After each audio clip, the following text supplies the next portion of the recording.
shall sit down, thank you. Let's call the meeting to order. Councillor Peavoy, would you like to offer a word of prayer for us?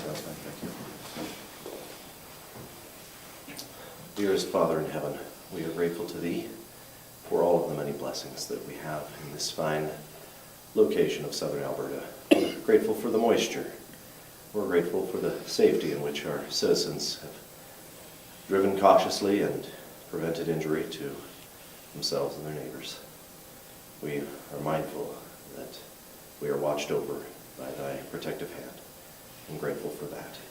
We ask in this meeting, Father, that we be inspired by Thy Spirit to make wise decisions and to discuss with patience and diplomacy those issues that are most pressing on the minds of our citizens and the needs of our town.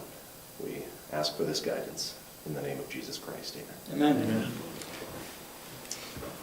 Okay. Any additions to the agenda? No?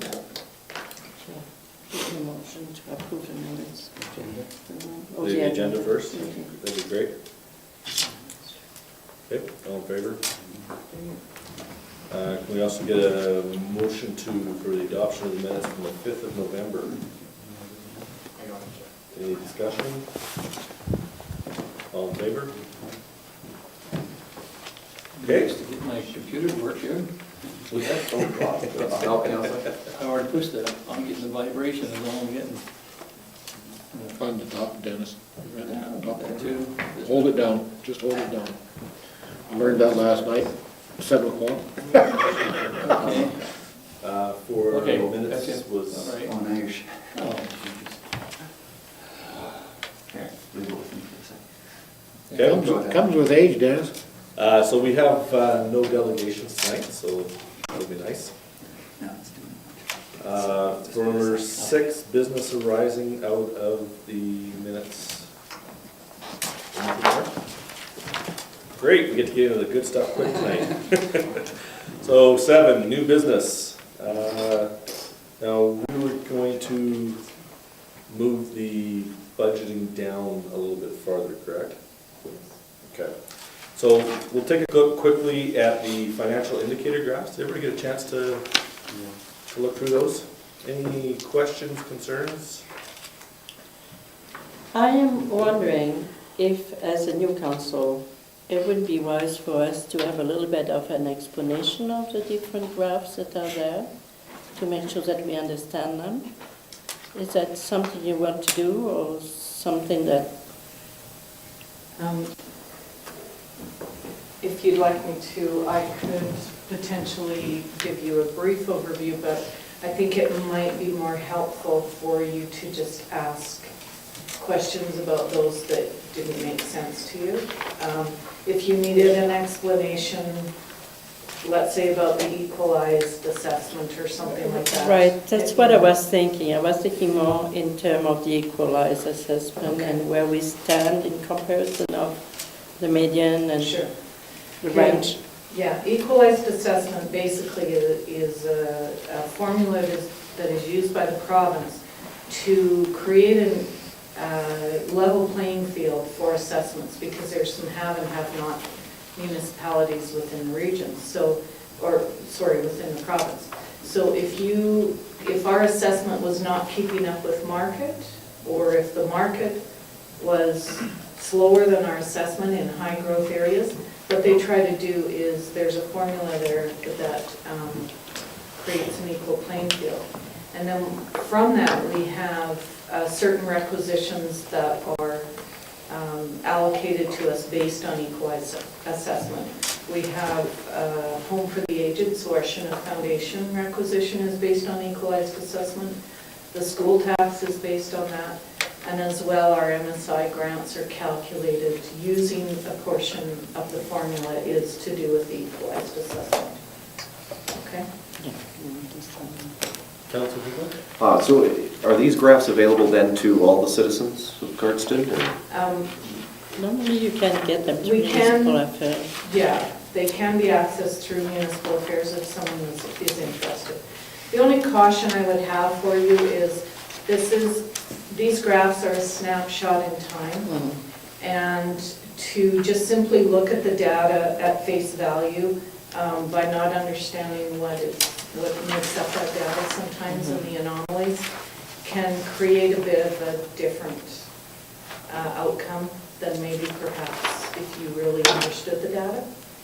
I think there's some things in here, for instance, when you look at services and let me just go to one of the, if you go to page 12, revenue sources per capita, sales and user charges, it shows us that, you know, the town of Cardston is quite high there in comparison to the median, and we're closer to the top of the range there. But that would be because our electrical utility is included in our Because we own the user charges. And so it makes us unique, right? So those are the kind of underlying things that I think you have to be careful with. So I guess that's a question why I think it's more important for you to ask me specific questions, because there's no way that I could probably define each of those charts for you in the details. But I think it gives you a really good snapshot of where the municipality sits. And when I review those on an annual basis, we review them for trends, seeing if there's some concern that we need to have from one year to the next in trends. The other thing you'll see that jumps around a lot in those financial indicators are grant revenue. For instance, a number of years ago, we received a $3 million grant for the outfall line. That's not something that we could access on a regular basis. It's a one-time grant. So there might have been a spike in our grants revenue that year. Marian, can I ask you to turn to page 17? I think I know the answer, but I want to make sure. It talks major expenditure per capita by type, so material, goods, supplies, and utility. So we are above the median, meaning that we have more expenditure, but that is due also because we own the electrical. That could be a Right. portion of it. I wondered what else is in that category. Well, I would suggest that probably the utility itself, the electrical utility and our supplies for that would have the biggest impact on it. That's what I thought, yeah. The Okay. other thing to remember is that these comparisons are across the province. Yeah. And so they're not localized, so they're not looking at your local demographic and certain trends within those local geographic areas as compared to the province-wide. So, Marian, as I look at the graphs from 4 to 12, I'm impressed with what the town is doing. They really look good, you know. Which page are you looking at? Pages 4 to 12, 4 through 12. If you look at all of those graphs, our town is in very good Yeah, it shape. is. Yeah. We're very sustainable at this point. Tax collection rate and the debt limit used and the long-term municipal debt per capita is an excellent one to Yeah. look at, page 9. Yeah. Yeah. And from what I can see, we collect our overdue taxes fairly Absolutely. speedily. Yeah. We are really in an outstanding category there, really. Okay. So that is really, the staff is really vigilant on that one. yeah, over the last couple of years, our tax clerk has made a really concerted effort to collect any outstanding taxes. And we've actually, in the last 2 years, entered into, I believe, 3 different agreements for payment schedules for some arrears. So that's always a good thing, right? But it does take a concerted effort. Yeah, it does, and I appreciate that because, I mean, tax collection is our source of revenue, so we need to go after our revenues, no doubt. So So thank you. Yeah, the other thing maybe I'll just point out, as you're talking about individual ones, is page 10 gives the revenue sources per capita net of municipal property taxes. And, you know, we're definitely, you hear a lot of comments about we're the highest taxes in a community of our size, but when Yeah. you see these graphs, you understand that that's not necessarily the case, right? Yeah. They really are. Marian, if you want, if you don't mind turning at page 23, maybe you can explain that rate a little bit. It's a ratio between the current assets and the liabilities. And it will bit, we spiked and then we back down again. We over 1, now we below 1. Well, but sometimes we'll have cash for grants that aren't Right. expended, so that might show a spike, right? So we have an asset, but if you look at the assets to liabilities, there is an explanation down at the bottom, that is a note. Mhm. And basically, it's just showing the calculation of our ability to pay down our debt with our current assets. Current ratio. So right now in 2012, we had essentially less assets that we had liabilities according to the graph, but that was a snapshot. At Yeah. current assets, right? And so this is what we need to remember. It's not total assets, it's Current assets are a very short-term Yes. accounting Yes. term, so. Right, exactly. Yeah. And That's what they used to call this the is asset from test our financial ratio. statements Yep. as of That's December exactly what this 31st. is. Current assets. And our Yep. current Yeah. assets tend to be lower at the end of December than they are in other parts of the year. That's why I say this Yeah. is really just a snapshot, so be careful not to read too Yeah. much into some of Yeah. those. It's a picture, it's not the movie. But there's some trends there that are important Yeah. for council to keep aware of. Where would we likely be right now, you know, on our, any idea? On our current ratio? As far as the ratio, Yeah, I couldn't tell you that off the top of my head. without We could running the report it to statement. you, but yeah.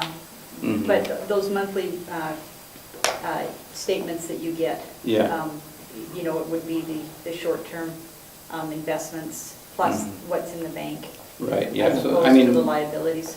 this would vary even throughout the year, so like, Yes, it right. can, But it can December- vary day to day. Well, yeah, of course. Oh, yeah, yes. you know, like, so where these were taken, I don't know, like, were they taken at audit time or December December. 31st for our Yeah. financial. December statements. 31st, basically, okay. Yeah, Yeah, these are always collected from our financial Mhm. statements. yeah, Okay. all right. Did any of the councillors have any questions regarding the financial indicators? Or are we ready to move on to that? Just for those of you that are new, we do get these on an annual basis about this time of year. We can go into these and do some more in-depth analysis if there's something that council wants us to look at closer, but you will get these on an annual basis. And as you can see, it shows you the trends from year to year. So it gives you a good idea of how that's progressing over time for some of those. Thanks, Marian. Thank you.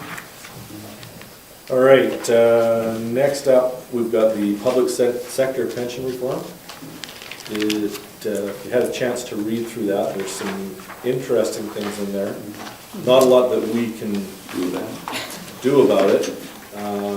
It does have some implications for us going forward down the road, probably the biggest of which may be in hiring new staff, because that has been one of the attractions to coming to work in the public service, and it got a little less attractive with this, so. But again, there's not much we can do about it. Did anybody have any comments or concerns that they wanted to raise up about it specifically? Well, I think it will affect some of our staff that we have in the town. And some of them who are near their pension or who are close to being pensionable may want to have a very close look at. Yeah, those there's a few policies. people that may end up another year or 2 years longer because of the difference, Yeah. the change in the calculations. Yeah, And where it will really biggest impact though is going to be on the newer people, yeah. new hires, people with the town. Nobody's grandfathered in? Right up to 2015, and that, from what I read, 2015. Yeah. But it is the way the plan will be managed that is quite different, and the way the contribution of the employers to employee will be different too. It's 50-50 now. It's And, bringing it more into line with what the private Right. sector defined benefit pension plans are. So, I mean, it's And- not that it's It's been in completely different, Yeah. but it is a significant change. But I mean, the reason is, the reason, we understand the reason. The baby boom generation has created It's a the same problem issue we're for dealing with on all all retirement over, issues. and all over the world, really. It's inevitable. not. I mean, Yeah. but I think Anyway, telling young people. Jeff does not like for it quite too a while, well. say you've got some good news and some bad news. The bad news, there may not be any retirement for you. The good news, there's still going to be lots of work to do. Just Anyway, keep on working. Okay, if there's nothing further there, then we'll move on. We're gonna move the budget down, so that's one of the later things for us to deal with.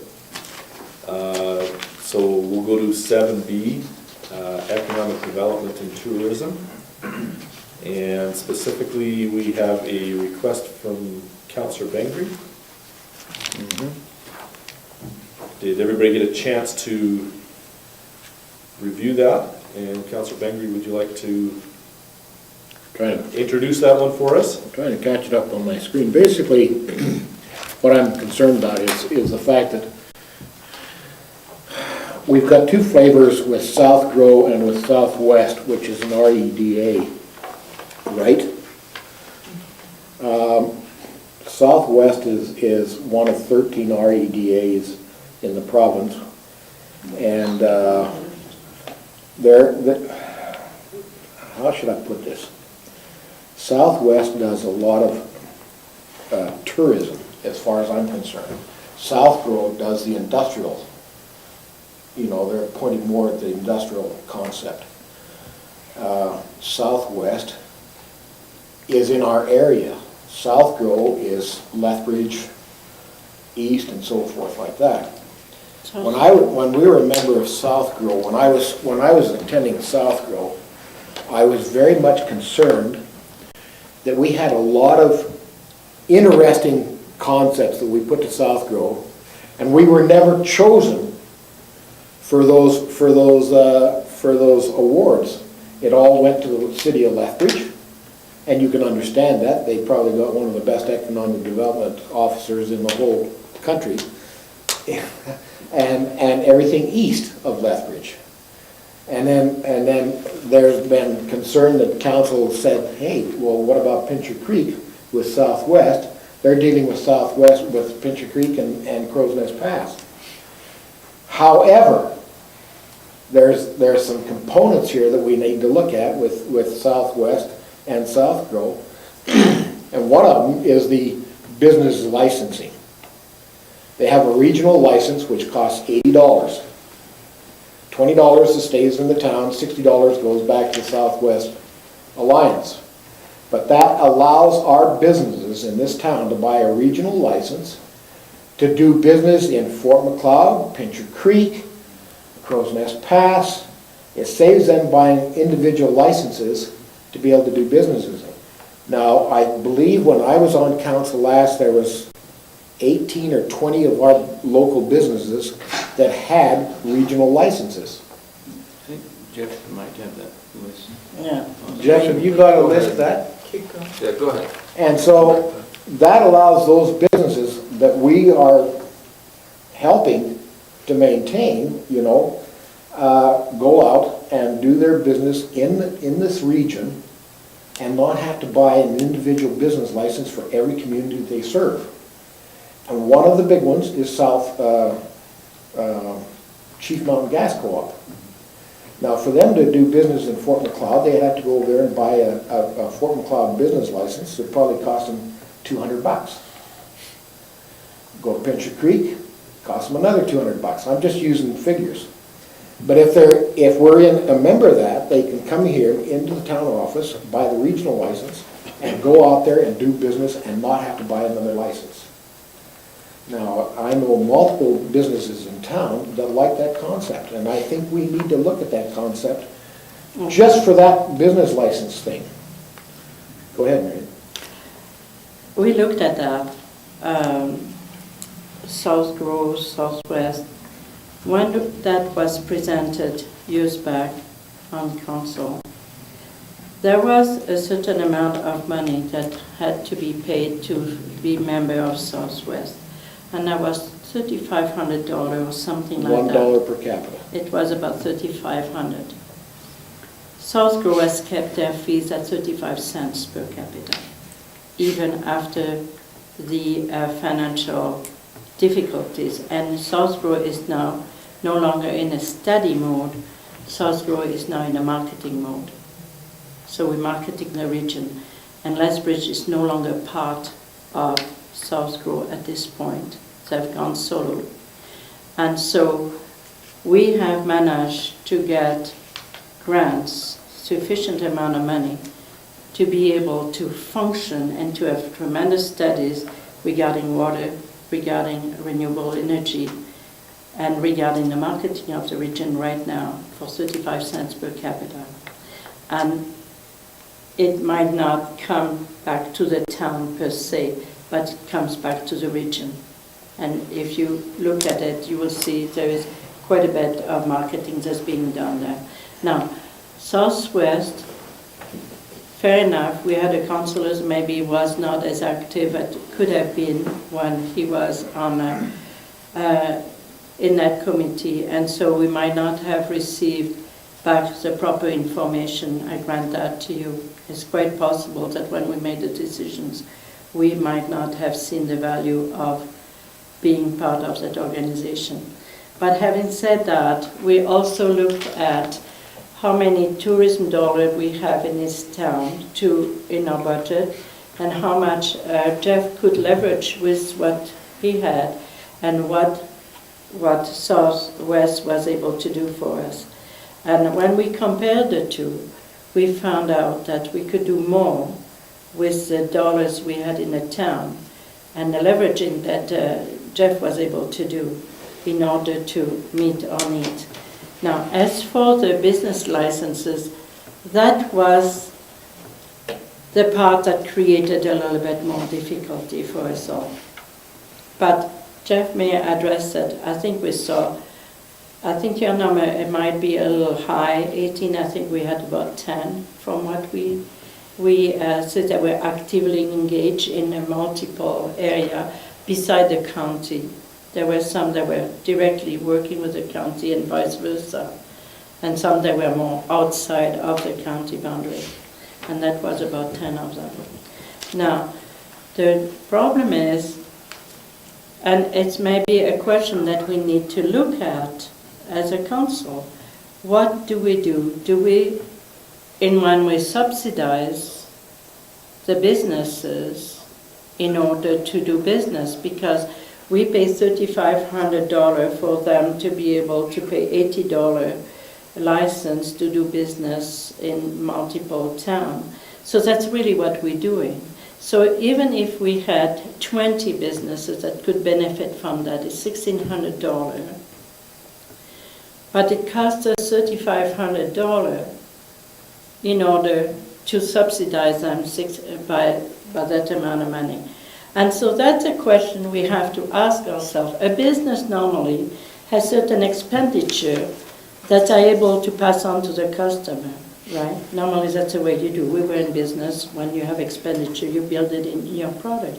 So those are different considerations, but we can look at it from a different point of view too, which is, do we want to encourage businesses? And do we want to help them? That's another story. So there is two ways to look at the problem. Now, Southwest also generates catalogs with the businesses in them, with the tourist information in them, that everything is in this area, and what's good to look at in this area, and everything like that. Now, does South Grove do the same thing for tourism? And have we got the tourism dollars to spend such as Southwest is spending? My understanding was that at the time the decision was made before, that in fact we ended up with more dollars in our pocket by not belonging to Southwest than what we would have had by belonging to them. Yeah. And Since there's another two, sorry. Marian, did you want to? I just want to speak to that a little bit, just as a bit of background there as well. With Alberta Southwest, I don't think the argument at council was ever that they weren't doing good things with what they were doing. I think council acknowledged that. I think that council felt that there was some redundancy there. And Alberta Southwest had changed their focus a little bit from what they'd originally been as a tourism marketing, and had moved more into a lot of programs that South Girl was offering as well. And so there was a lot of redundancy there. There was redundancy with Chinook Foundation, Chinook Tourism, and what they were doing as far as tourism marketing. And as well, we were looking at what was strategic priorities for the town of Cardston, and if their strategic priorities met with those of council. Just to speak to the business licenses though, there was 15 businesses in town who had regional licenses, and they were all contacted. There was 4 of those who said that they did business within the boundaries of Alberta Southwest outside of Cardston County. The discussion has already taken place with Cardston County to create a regional license between the 2 municipalities, and our previous council approved that. I believe the county council approved it in principle. They just wanted to see the details. That happened in 2011, though, as I read this. That's 2 Right, years ago. but What's happened in 2 years? No, the regional licenses were recognized in 2012 through Alberta Southwest. 2013 is the But only this, year this that they have not collaboration been. with Carson County, Well- how come it's taken so long to get that into place? If I'll I let might, Jeff Mr. speak Chairman. to that. One of the reasons is the fee structure of the business licenses between the town and the county, and the county wasn't comfortable adopting it immediately because what we charge for our licenses is so different. And they wanted to work into getting our licenses closer to parity before we looked at accepting each other's licenses. So for example, what would cost a out-of-town business to come into Cardston would be, I want to say $300. If you're an out-of-town contractor, something like that, that would cost you $20 in the county, or something like that. And so the discussion was, in principle, the county supports it, but Murray wanted to work their fee structure, see if we could work ours down, maybe work theirs up, and we could find some common ground in the middle on the fee structure. I wouldn't say they were prepared to sign anything immediately because there was some concerns, particularly around fee structure. But in principle, they were supportive of that idea. So does this agreement come through the intermunicipal agreement committee? Is that worked on through the intermunicipal agreement with the Cardston County? It was on their agenda as part of the discussion, and that's where it was agreed to in principle, yes. Well, then, I would suggest, if we're not going to go with Southwest Regional Alliance, and we're going to go with the county, them having a new council, us having a new council, then we need to get on it right away, so that we can start offering our businesses that advantage of being able to work with the county and work in the county area. I think that's very important. What is the, you mentioned, is that what the difference is? So somebody coming into Cardston, from outside of Cardston, it's a $300 licensing, and in the county it's 20, is that where it currently stands? It's a substantial difference, yeah. I know ours is 300, and theirs, I don't know what their structure is. It's Okay. substantial. So from I mean, not to be flippant here, but if $20 to buy a license in the county to do business is a negative determinant for a business to be working out there. But do we want businesses, Mr. Chairman, do we want businesses to come into Cardston from other counties and into the county from other counties? This is how you attract businesses. Right, and so I agree completely with you on businesses coming into Cardston. If they're coming into Cardston and what's the determining factor of a business being a Cardston business? They have to have a residence. Is Is They it have to based have on a- residence or they have a to have a physical address? Physical address. Yeah, not, yeah. So if we want to attract business into Cardston, then we want them to set up a residential or be renting space here in Cardston, then they're not paying $300 to have a business license here. That's right.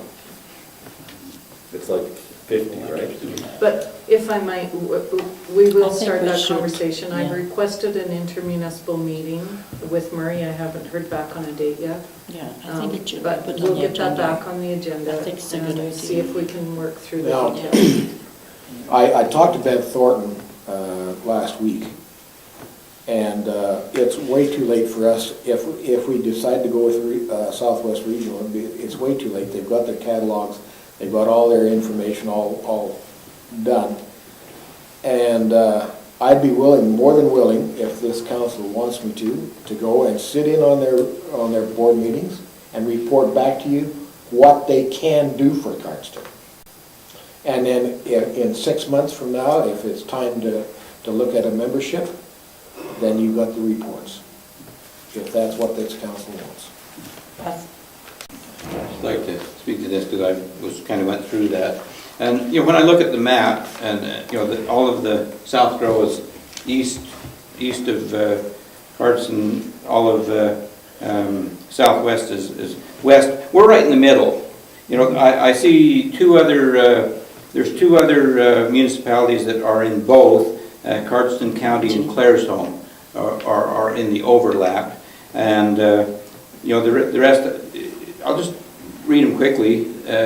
Other than Cardston County, Claresholm, Cowley, Fort McLeod, Glenwood, Granham, Hill Spring, Natton, Pincher Creek, MD of Pincher Creek, Town of Stavely, the MD of Ranchland, MD of Willow Creek, and Waterton Lakes National Park. So there's 15. We would make 16 if we were in. The mayor and I went to hosted a dinner that was before we left Southwest down at the restaurant, and they made a presentation. They kind of wanted us to stay in, and we agreed that Southwest really has a lot to offer. I think at the time, the thought, I know the thought of the mayor was definitely that you only get out what you put in, and if we don't have somebody willing to really put in, into that organization, we're not likely to get anything out. And so, and then there's two ways to look at that too. Maybe it's not what we get out of it, maybe it's what we can contribute to it. We could show some leadership, being one of the overlapping members between South Grow and Southwest. And actually, I'd like to even write a paper on that when we do our retreat on building relationships, because there's a lot more than just financial dollars and cents sometimes, and sometimes it's building relationships. And if we can, especially some of these people in the Southwest, we have some actually pretty close ties to, such as the county.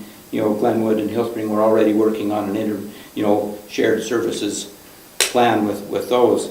And by belonging to the same RETA as them, I think we would enhance our relationship with them as well as with some of these other communities that kind of tie us together. So that's my feeling on it. Mayor Kronen? Councillor Bengry, you were talking about the tourism aspect of Southwest. There is one organization that is even bigger and grander than Southwest, which is a Canadian Badland. So it covers 60 municipalities, of which many of those that are listed here in Southwest are part of also. And they also have changed direction at this point.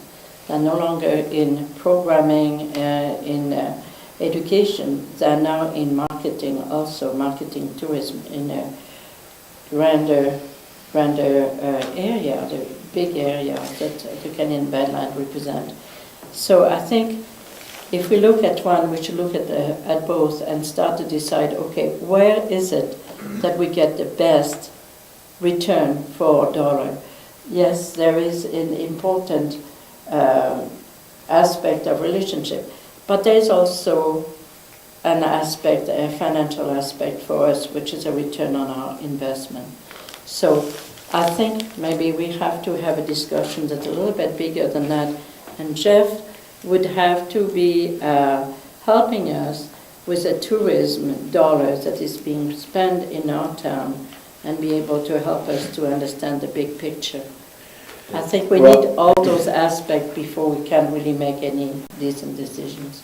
Just a second. Marian, did you have something you wanted to add? There's just a couple of things that I think haven't been discussed here that were in the background. One of the things that sort of led to this discussion was the change in the funding for the RETAs. Yeah. And a letter was sent by our council to Alberta Southwest saying, we want you to provide us with your sustainability model. How are you going to sustain this organization long term? And they never did provide that. And that was one of the reasons as well that the council chose to go down the road they did. The other thing that I think is important is there is still a number of tourism businesses in Cardston County that are participating in Alberta Southwest that we are also helping to support. So the town of Cardston hasn't severed ties with the tourism businesses or product within the region. We're still doing that. The other thing that council discussed as part of their decision was what is our natural trading corridor? And when looking at that, and I think your business analysis here speaks to that, is the natural trading corridor really is the county, McGrath, Lethbridge, not necessarily to the west for the majority of businesses. So there was a lot of things, but if I might just add to Mayor Kronen's conversation is perhaps this is a good discussion to have at the retreat is to look at all of our memberships and determine what makes sense and are we moving in the right direction with all of those memberships, because we've been getting significant I guess pressure from the Canadian Badlands to join that organization as well, and they want to come present to council again now that there's a new council. So it's maybe a bigger discussion with all of the memberships. And maybe that's a great way for us to take a look at it. Councillor Bengry? The thing that concerns me is when I look at tourism and I look at Cardston, we've got to do something. We've been flogging these studies to death. I mean, we've had study after study after study. We haven't taken any action on any of these studies, to perceive. We've got to bring tourists to this area. I don't care what anybody says, tourist is your lifeline. You bring a tourist to this area and he looks at this area, decides that it's a nice area to be, just as our mayor did. She came over here for a visit and she's here and she's established.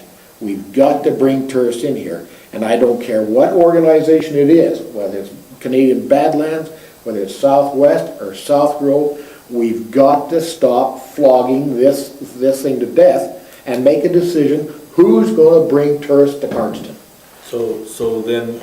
So my interpretation of what you're saying then would be that it's not the organization, but what action we're going to be taking behind it to get some actual... Yeah, I want to know right dead seriously what these organizations are going to offer us, Cardston, in the way of bringing money into this community.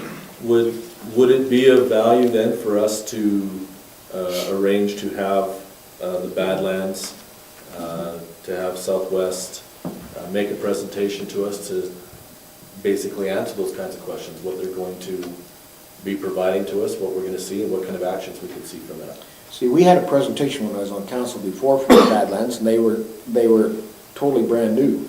And so the council at that time decided not to go with them. And now you say they've changed courses. There's 60 communities involved. What's going to hurt? There is maybe some benefits to be part of a large organization, but which should maybe not take so much more time with that. I understand your concern. Tourism is an important thing of economic development, and I think maybe if administration would kind of schedule a little bit of a time for us when we get a debrief on the different models that are there available to us, what Jeff has done, because Jeff has done quite a bit, and what those other organizations are offering maybe for the future. if it's possible, maybe having them come and do a little quick snippet presentation at our retreat, you know, just the first few minutes of our retreat, and then we say thank you very much. That fills our heads with ideas, and then we can take those and run, and I don't know then if we later even- discuss. That's an option. We'll have to maybe contact them and see if they're Okay. willing to do that. You know what, at the retreat, we have a presenter, and then it's 6 hours, so I don't know that is possible. Prior to the retreat, what we'll do at the January Committee of the Whole meeting, Yes, that would be if we good have a time. presentation on all our tourism initiatives and the organizations that we currently belong to, and those organizations that potentially we could belong to, it may help council understand the bigger picture of what we actually are doing as tourism initiatives. And then just one other thought, and correct me if I'm wrong, but was it our last meeting where you reported from Economic Development that the tourism decision, you know, the ultimate decision that was made, that event tourism was the way, oh, it was a Lethbridge event you went to. Correct. So event tourism. So I'm just wondering, if, you know, sometimes if we look outward and we say, hey, what can these organizations do for us? Maybe we need to put that responsibility more inward and say, what can we do for ourselves?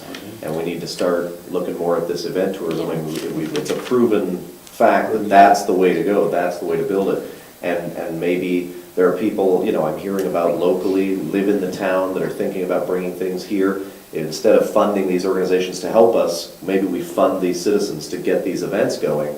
And you know, just a thought, you know. Yeah. I think it'd be a great idea for us to have some discussion on that with some presentations at our January meeting. Is that pretty much council would support? Well, Mr. Chairman, the reason why I brought this Southwest up there is because we've dealt with them in the past.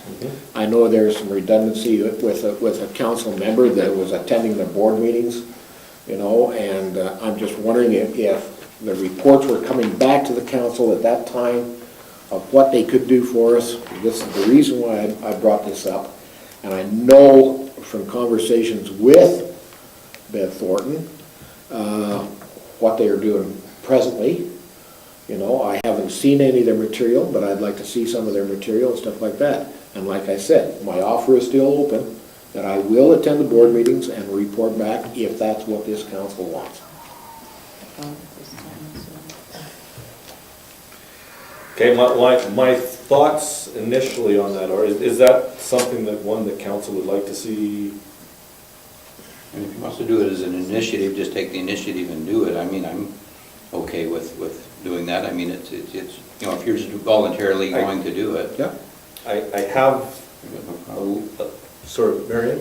I was just going to say, I don't know that you want to send somebody until you've had further discussion. I think it would be premature because there may be an assumption that there is interest from council. And if you haven't determined that, I would suggest you don't send somebody at this point. You're recommending wait till after January's meeting? Yeah. That would be my suggestion. Yeah, I think it's worth. So if we could then, would council support basically, let's have our presentations in January. Let's book some time to have a full discussion on what's happening in tourism, what organizations we want to belong to at that point. And we're, you know, within the timeframe of or the framework of our budget. As we all know, we don't have unlimited funds, which we'll learn more about tonight. Can we add perhaps, because it sounds like this would be a good time to really hammer down this tourism, you know, concept, and I'm guessing that maybe Jeff is aware of some of those organizations or people here within the town that have ideas that want, you know, maybe a little support from council or whatever. Are you, if I may, are you aware of like some individuals that might also want to come and give us a little, here's what we're thinking, here's what we need? You know, I mean, I'm thinking specifically the Davidson Group and some of the things they're working on, and that if that flies, that'll be a really big boost to this area. Just for council's information, we do have a policy, it's called the Opportunities Initiative, and that is seed funding for those types of organizations, and it really is intended for event tourism.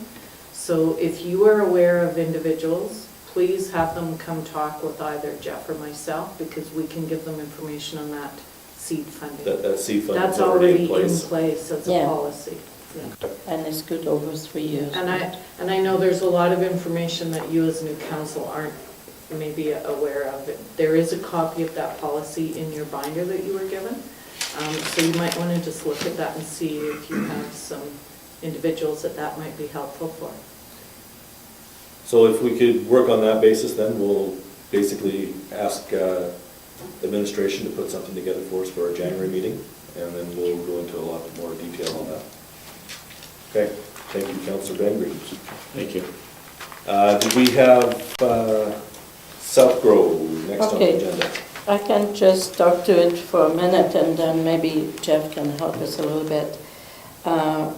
If you look at the member communities and representative for South Grove, we have a vacant designated member and we need to fill that position.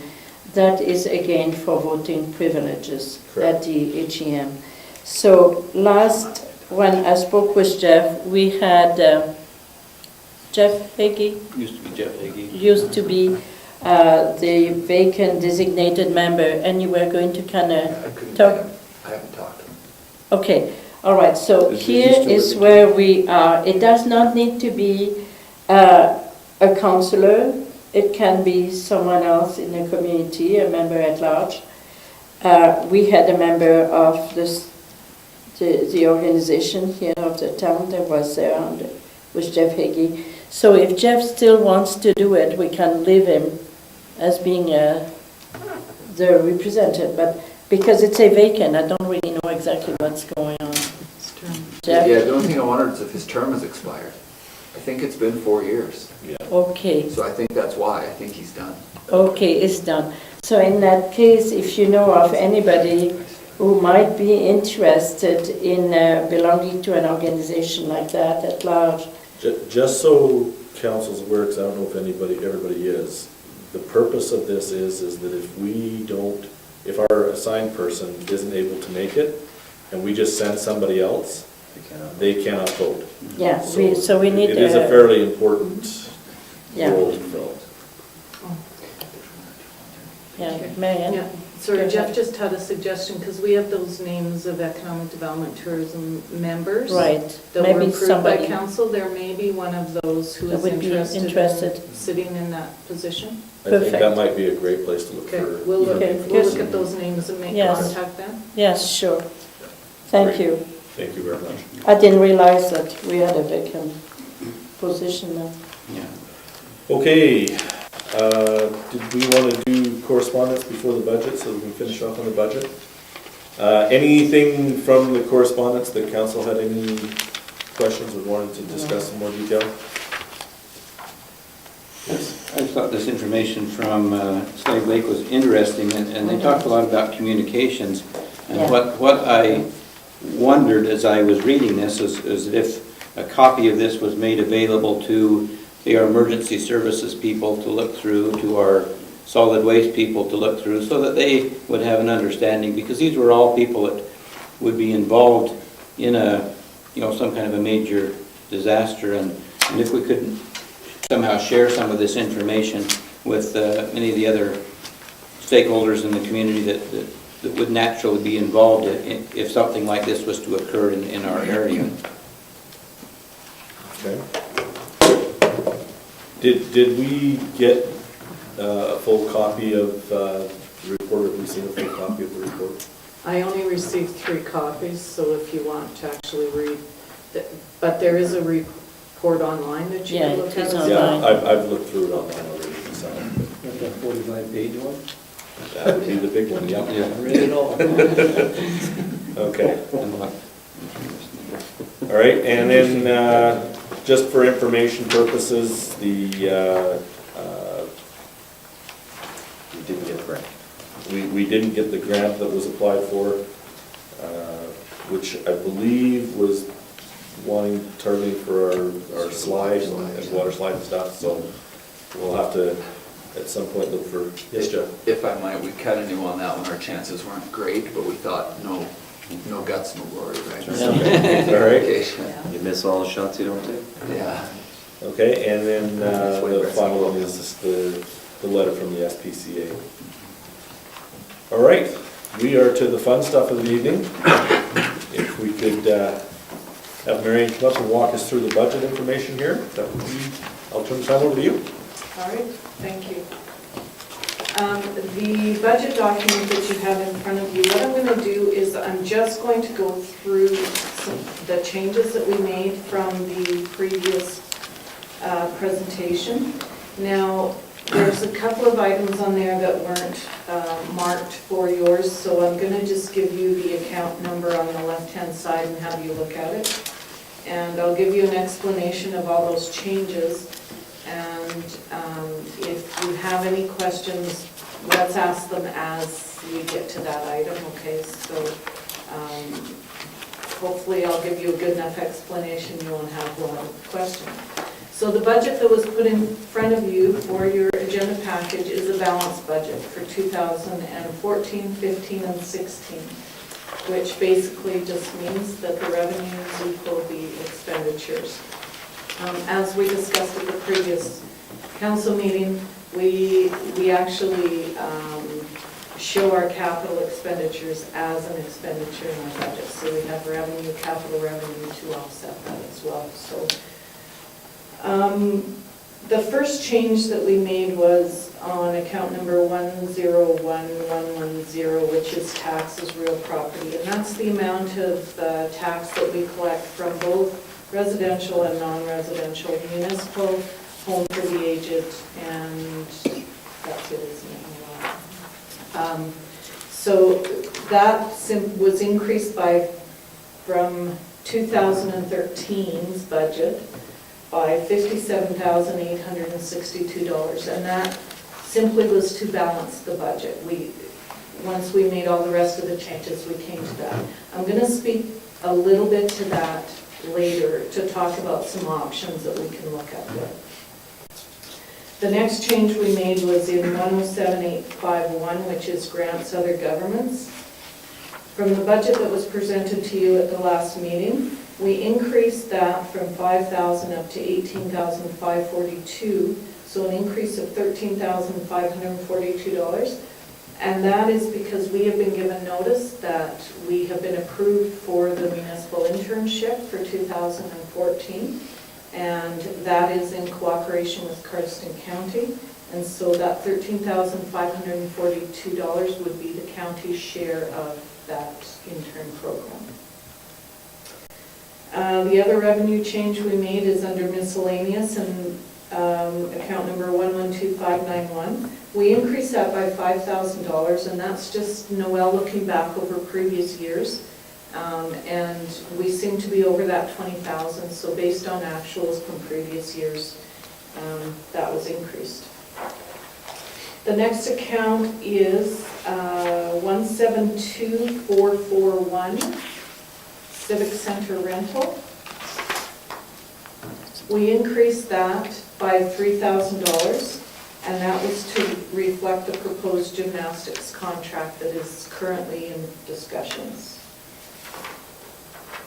The next one, you had highlighted on your sheet 192410 for the balancing pool credit. That actually should not have been highlighted. There was no change made to that, 150,000. The next one is 195591, and that's from reserves operating. We increased that by $2,381, and later on I'll talk about the expense side of that, but that is a transfer from reserves that we have set aside from the sale of, if you remember, our old Intrepid car that we had for our bylaw officer. When we sold that, we reserved that funding to replace the bylaw car in the future, and so that's just to help fund that purchase. The next is account number 201742. Now we're into expenses. That is a Chinook Foundation requisition, and we increased that by $1,089, and that is just based on Kim Schnorr's latest estimates that he provided to us. 211100 and 211101, those are the mayor's honorarium and the council fee and per diem. We increased those by $540 and $10,000 respectively, and that is to reflect the new remuneration policy that was passed by the previous council. That's to take effect January 1st, I believe, yes. 212-100 administration salary, that was increased by $38,873. Yes. Can I just interrupt you there, because you skipped over the professional development. Did we figure out how we're going to do that over a 4-year term now? We'll have to change the policy, but we still will budget X amount of dollars per year. Per year, okay. Yeah. Sorry, thanks. Okay, but I appreciate that, thank you. Administration salary, that was increased by $38,873, and that is due to the municipal intern salary, as well as there is some wage adjustments for individuals who would be moving up a grid based on our contract. Marian, can you tell me, when is the contract renewable? It expires December 2014, so Thank we you. will be negotiating that contract next fall. Thank you. Marian, I got an increase of 46,311 From- 212-100 on the figures there. Yeah, but the increase is from your last budget presentation, not Oh, from okay. 2013. Yeah. Okay, thank you. I'm only speaking to the amount that that it was changed from our last budget presentation. Okay, Yeah. thank you. 212-205 conference and staff training, that was increased by $5,000, and that was due to an agreement that was made during my CEO evaluation for some training that I would like to take. It starts next fall, but you have to pay the full amount up front, and then you take the training over a 1-year period. So that was just included there too, for that training. 212-207 contracted services other. This is simply moving miscellaneous public relations 212-504. We're moving the $62,500 out of miscellaneous and putting it into the contracted services as a separate account, and that is to address the expenses for the shared service review that we have the grant to offset. We just wanted to track that through a different account than through our miscellaneous account. So that speaks to both of those changes. Account number 221236, which is Peace Officer Initiatives, we increased that by $500, and that's for Lloyd and the RCMP have been doing a positive ticketing program, and so that's to purchase items for that positive ticketing program. 224230 Alberta Disaster General, we increased that by $1,670, and that is to purchase emergency supplies for our reception center. When we did the training this year, we identified some things that we thought would be very valuable to have in our reception center kits, such as flashlights, radios, wristbands, etc. And so that's to purchase those materials to stockpile that in the event of an emergency. Account number 232100, Public Works Wages, that was increased by $1,027, and that's related strictly to wage adjustments based on grid changes. Account number 242100, Sanitary Sewer Wage, that was decreased by $4,000, and that is because of some capital projects. Noel went through the capital projects and adjusted that one small amount for wages. Account number 243300, Garbage Regional Contract. From the latest estimates, we reduced that by $3,633. We had built in a 5% increase in the last budget we presented you, and we're anticipating that's going to be more around a 4% increase. After speaking with Suzanne, we hope. Account number 262100, Economic Development Wages. We reduced that by 25,000 to remove a previous employee from that department who no longer is with us. And of course, we took it out of there, but then we increased on the admin side for the intern program, right? So a little more for the intern, but we have some funding coming back from the county as well. 262321, hourly wages seasonal tourist information center. We reduced that by $27,000, and that's due to the tourist information center contract that you just approved at the last council meeting. And the next account is the tourist hut operations. We increased that by $29,000, and that is due to the TIC contract. So as we said at the last meeting, it was pretty close to a wash there, $2,000 difference. But when you consider the time that the staff here will not have to put into that, the wages is one thing, but the time is another, right? So, tourism, 262332, tourism and economic development membership. We reduced that by $800 because Chinook Country is no longer requiring memberships. They have become a service-based organization, and so as we purchase programming with them, that will be our expense. It will no longer be membership-based. In the past, you had to pay a membership. You got a few things for free, not much, and then you paid for any programs you participated in. Chinook Country Tourist Association, does everyone know what that is? I'm sorry if you don't, please ask me, because I just rattle on about things. Okay. 262335, Tourism Economic Development Conference and Meetings. We increased that by $1,000, and that was anticipating that we would be hosting some additional meetings such as SVU meetings, those kind of things, that there would be some small expenses that we needed to consider, like we've had some meals and those kind of things. 272201 pool wage, that was increased by $1,331, and that again is a grid adjustment. And 272301 ice center wages, we increased that by $1,331, same thing, actually a wage adjustment there as well.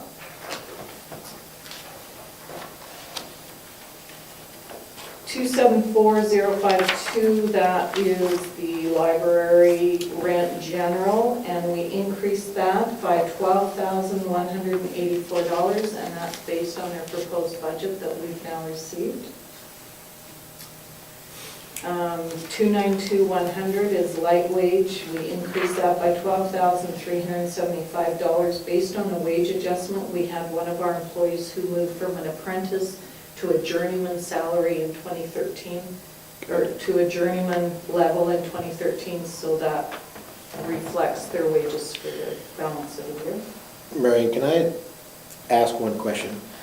With us paying for the training, is that contract still in place that they are be held to us for the next so many years? Great, thank You you. have to give 1 year of service for every year year of training. Thank you.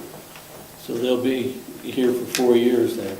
If they're not, they pay the costs of the, Of the Training, yeah. yeah, because we pay them for the 5 weeks or whatever they're in school. Right, Pay them their regular Pay them salary. the regular salary, so they have to reimburse us for that. okay. Good. So with this new training we talked about earlier, we've locked our CAO in for another good year, is that? Same rules will I apply. told you I was willing to negotiate the severance. The pension plan changed. Yeah, pension plan changes. You may have me longer than you want. We don't consider ourselves stuck. We'll see, we'll see. Account number 292763, which is light transfer to reserves. We increased that by $35,000 because we have a reduction in a capital expense I'll talk to in a minute, but we want to reserve part of the capital expenditure. Good. Okay?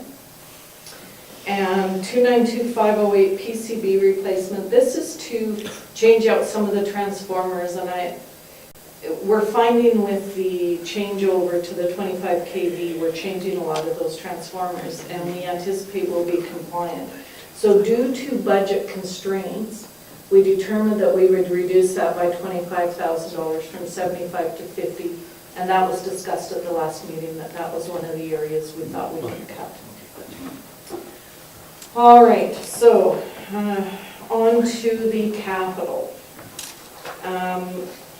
The account number 107844, infrastructure provincial, we reduced that revenue by 50,000 and that was because of the community irrigation line, which the expenditure we're proposing to move that $100,000 expenditure to 2015.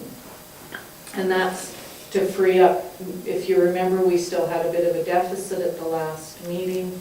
That will free up some of the funding from 2014 to move forward. And again, I had suggested that at the last meeting. We haven't had final conversations with the funding partner on that. We've had preliminary conversations, so we believe that 2015 is probably a more realistic timeframe for that project.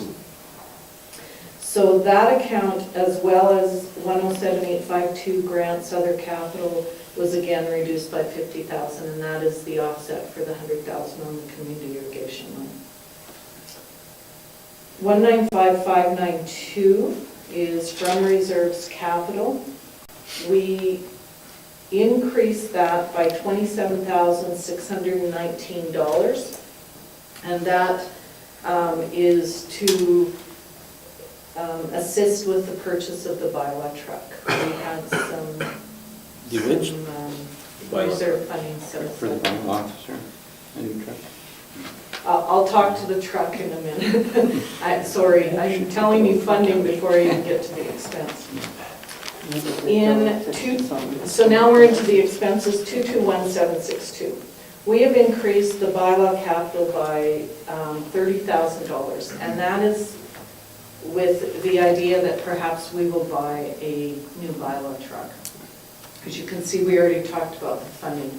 The reason we're considering that is because the county has a newer truck that is decked out with everything we need, and their bylaw officer has now left their employment, and they don't intend to hire that position again. So we have contacted the county and said, would you consider selling us that truck rather than stripping it down? And obviously it's got a bit of a depreciated value from what it would be new, but it's definitely a better piece of equipment for our bylaw officer than we currently have. So that's the reason that that's kind of new on the agenda, is because that opportunity may come available. I've talked with Murray. He will take to his council the idea of selling it to us, and he believes that they will look favorably upon that. So, Do the citizens in the county realize there'll be a green light for bylaw violations? that's a whole other discussion. We find them contrary to bylaws. Yeah. Not really a big issue. They're getting rid of all their bylaws. Recently. We may get a nice truck out of it. That's great. Real Wait nice for truck. us. There's no green truck. It's not something that we intended on replacing immediately, but with the opportunity, we thought we really need to consider that, because we wouldn't get, I believe if we had to go out and purchase a vehicle and then try and deck it out, we probably would spend more than what it would cost us. And what's the figure on this again? Did I hear 27,000? Around 30,000. $30,000 bucks. Probably spend. So that's. But again, this is just That's a big rough savings. estimates, okay, so when I get word back from the county as to whether they will and what the value would be, Yeah. then we may have to adjust things there slightly. Okay? Tell them it's Christmas time. Yeah, Lloyd has to be nice to me. Account number 241766 is the community irrigation line. That was reduced by the 100,000, as I discussed, moved to 2015. 253762, weed spraying capital, we reduced that by 15,000, which that was town funding, tax funded. We moved that to 2015. We did buy some equipment from Raymond for the fogging this year, and we have some weed spraying equipment that we feel will be sufficient for 1 more We're- year. We're trying to plan for whenever Laurent decides he's going to retire. So we're trying to get some things in place so that it doesn't kind of blindside us, right? Just talking to Laurent this summer, he did some work for me. He said he has no intention of retiring ever. Well, that's great. He believes in Somebody may expiring, not have, retiring. ever is a long time though, somebody might decide that he, He said he's having too much fun. It is, as that suit. okay, account number 272027 is Parks Capital. We reduced that by $15,000 as we've done some investigation into the cost of a mower. We feel that we can get one for about $15,000 less than what the original quote was. Marian, can I just ask you, what about the old mowers? Are they going to be sold or what's? The one we're selling here didn't have much value when we got it. So we didn't allocate for any revenue for disposal of the old one, simply because we don't think it's got much value. That's another thing that we'll have further discussion when I get information on the bylaw truck is, there will be a return to us from the sale of Lloyd's truck, but again, we don't anticipate that to be substantial, but in the scheme of things, it might net out to be a couple $1,000 benefit for us, right? Is it wise to And sell? Dave's truck we get to sell this year. If we get that truck from the county, is it wise to get rid of the Lloyd's truck that he's using now? Or put it into the? What we would probably do is look at if there's something worse off that can be gone out of the fleet and then substituted out. Which yes. is what we've been doing. We just get rid of the Which there oldest is. and we reallocate some of the other. But over the last 6 years, we've increased the average age of our fleet dramatically. And so we bring one in, look at the entire fleet, push out the word, not always the oldest, but the one we think is going to cost us the most money. Yeah. Which is what the case was this last year, is it wasn't our oldest one, but the mechanics said, look, this thing's going to start costing us a fortune. So out it went, so yeah, we do the same. And the last change is 292762, which is like capital. We reduced that by $45,000, but we are going to reserve $40,000 of that for the digger truck. What has happened is the electricians are proposing that we do a little bit of a change in that the digger truck be moved to 2015. Leonard's gone and done some live wire training. So in this conversion, anytime they change from one pole to the next and then they go live, they've got to do some live wire changes. In this training, he found out that the new bucket truck isn't rated for live wire training, or live wire work. Scary. And so obviously that's a huge safety concern. So he's found a truck that is rated for live wire, and he can get that for $35,000, I believe. So that frees up a little bit of money that we can still move to purchase a digger truck. Pretty cheap, isn't it? Where's he buying it from? Well, if I It's may, a it's a used truck, Mm-hmm. but it would not be replacing the new bucket truck they're driving. We have an old 1980 double bucket truck that we would be replacing that, and when they had to use live line work, they would use this one. The one they're buying. The one that they're buying, yes. The one we currently have now isn't grounded properly for live line work. So you'd still have 2 bucket trucks. That's right, we do now. Yeah. Which would be getting We get rid of the 1980 and bring in this one. And there's a reason for that, because, we could do the work without being live.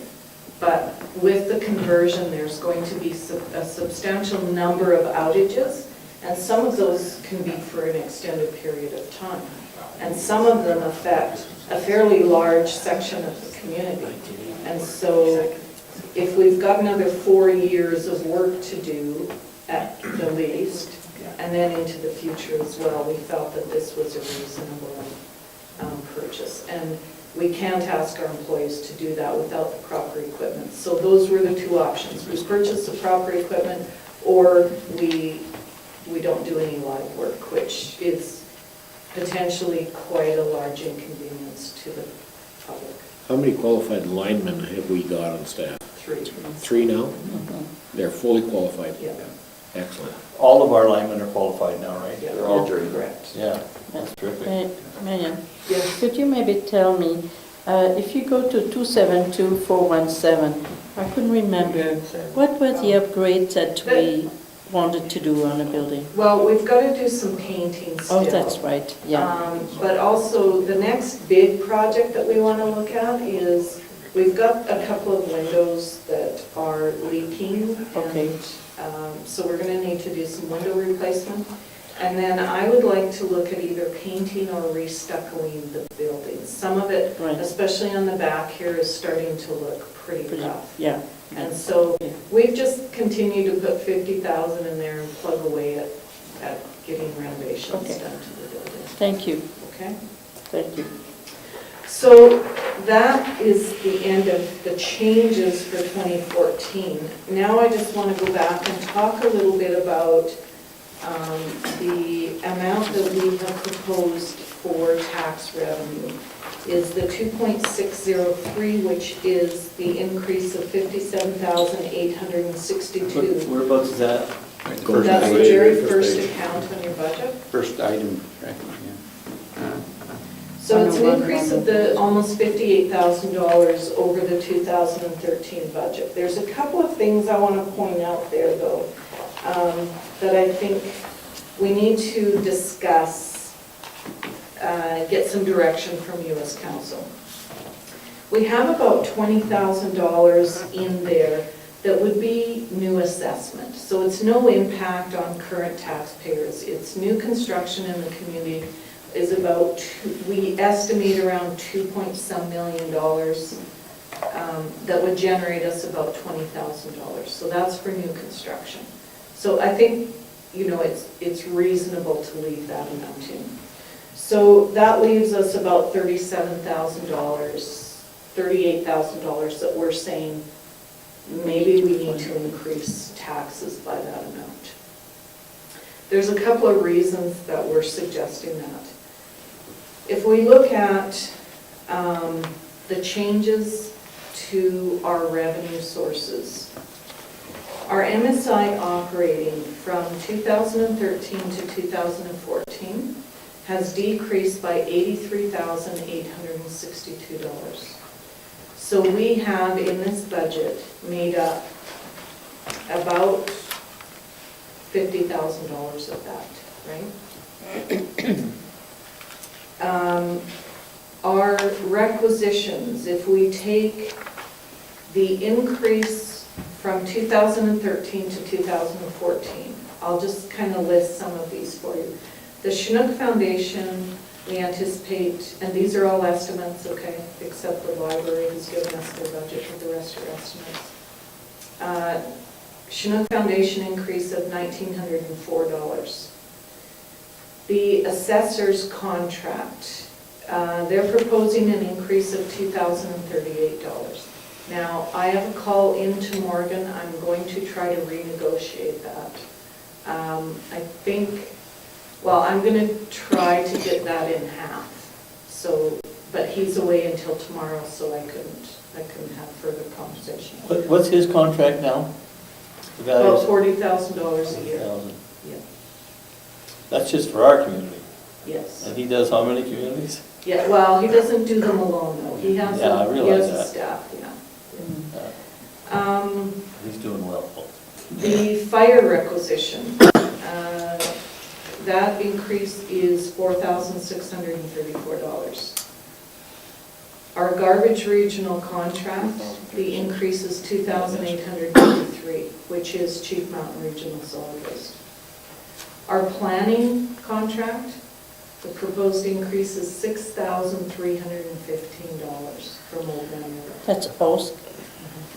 That's GIS and planning contract. Marian, can I back you up to the EMS, because I sit on that board, Yeah. myself and Councillor Barnes.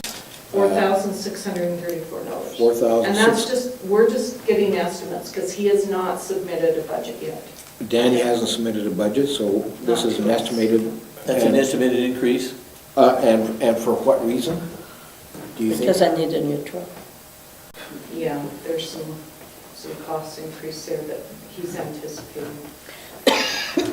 But again, that can be discussed at your board levels, okay? I'm just telling you what our estimates are. So the planning is 6,315 for GIS and planning, so Old Man River. The Chinook Arch is up by $858. The library requisition is up $14,434. So if I take just the larger ones, I didn't take into account the smaller ones there, but that's an increase just in requisitions alone of over $32,000.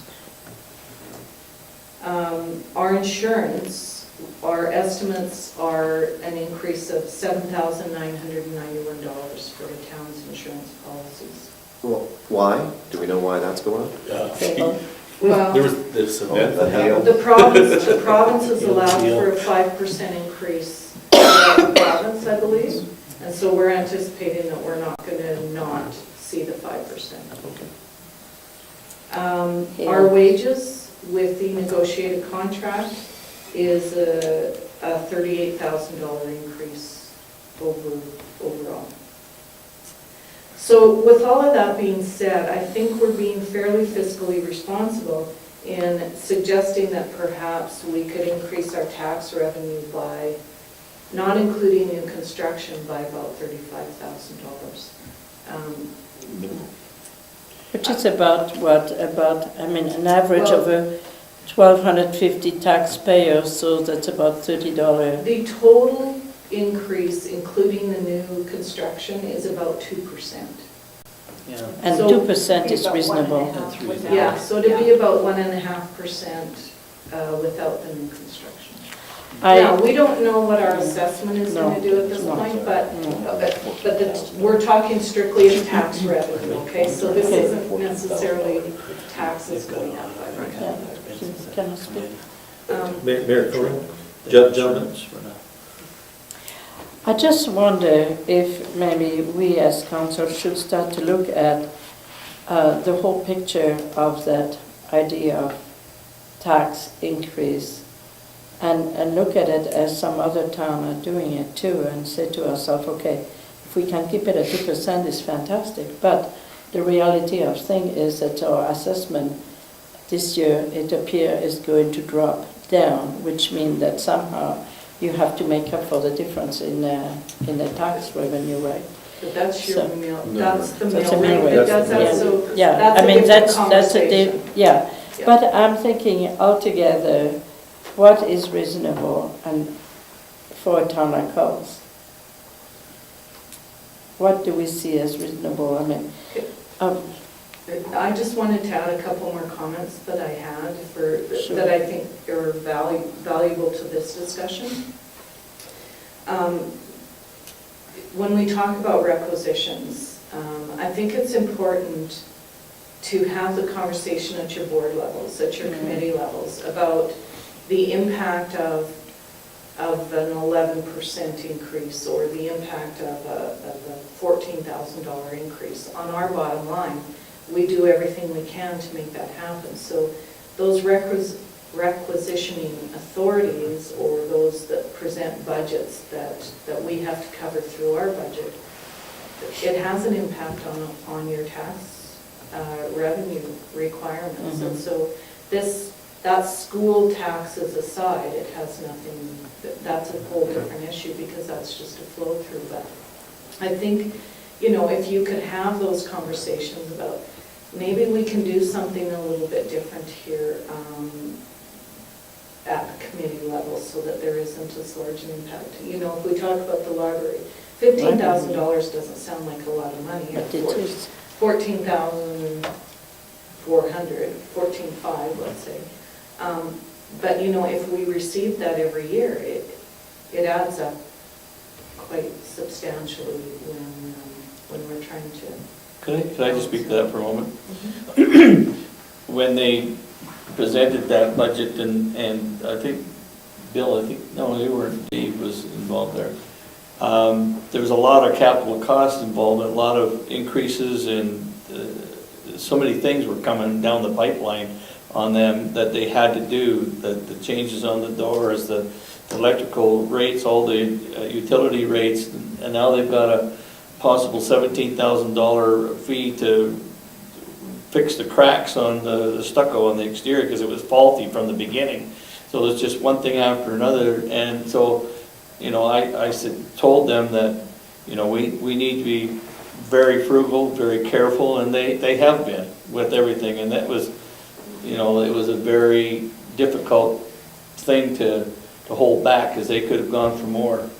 And so it's something that they're well aware of, that things are getting tighter and they have to be more frugal, fiscally responsible too. Yeah, It couldn't be helped this time. Councillor Barnes, as I was going through, and I don't know very much about the library board, Mhm. so, but obviously that requisition being as big as it was, it jumped into my face.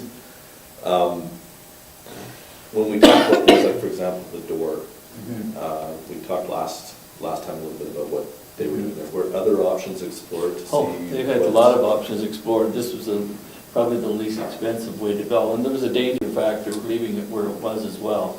And then just to repair the thing before they even make a change in the door, they're gonna have to spend $2,000 just to make it an internal repair. It's $17,000 just for that too. And so another 17 for the stucco, so there's $34,000 that they're gonna get stung with. And so they're really fighting hard to keep their lines down. I guess what I would, and as, I mean, you're the one, who else is on the library board? Just me. It's just you? Okay. So you're the guy.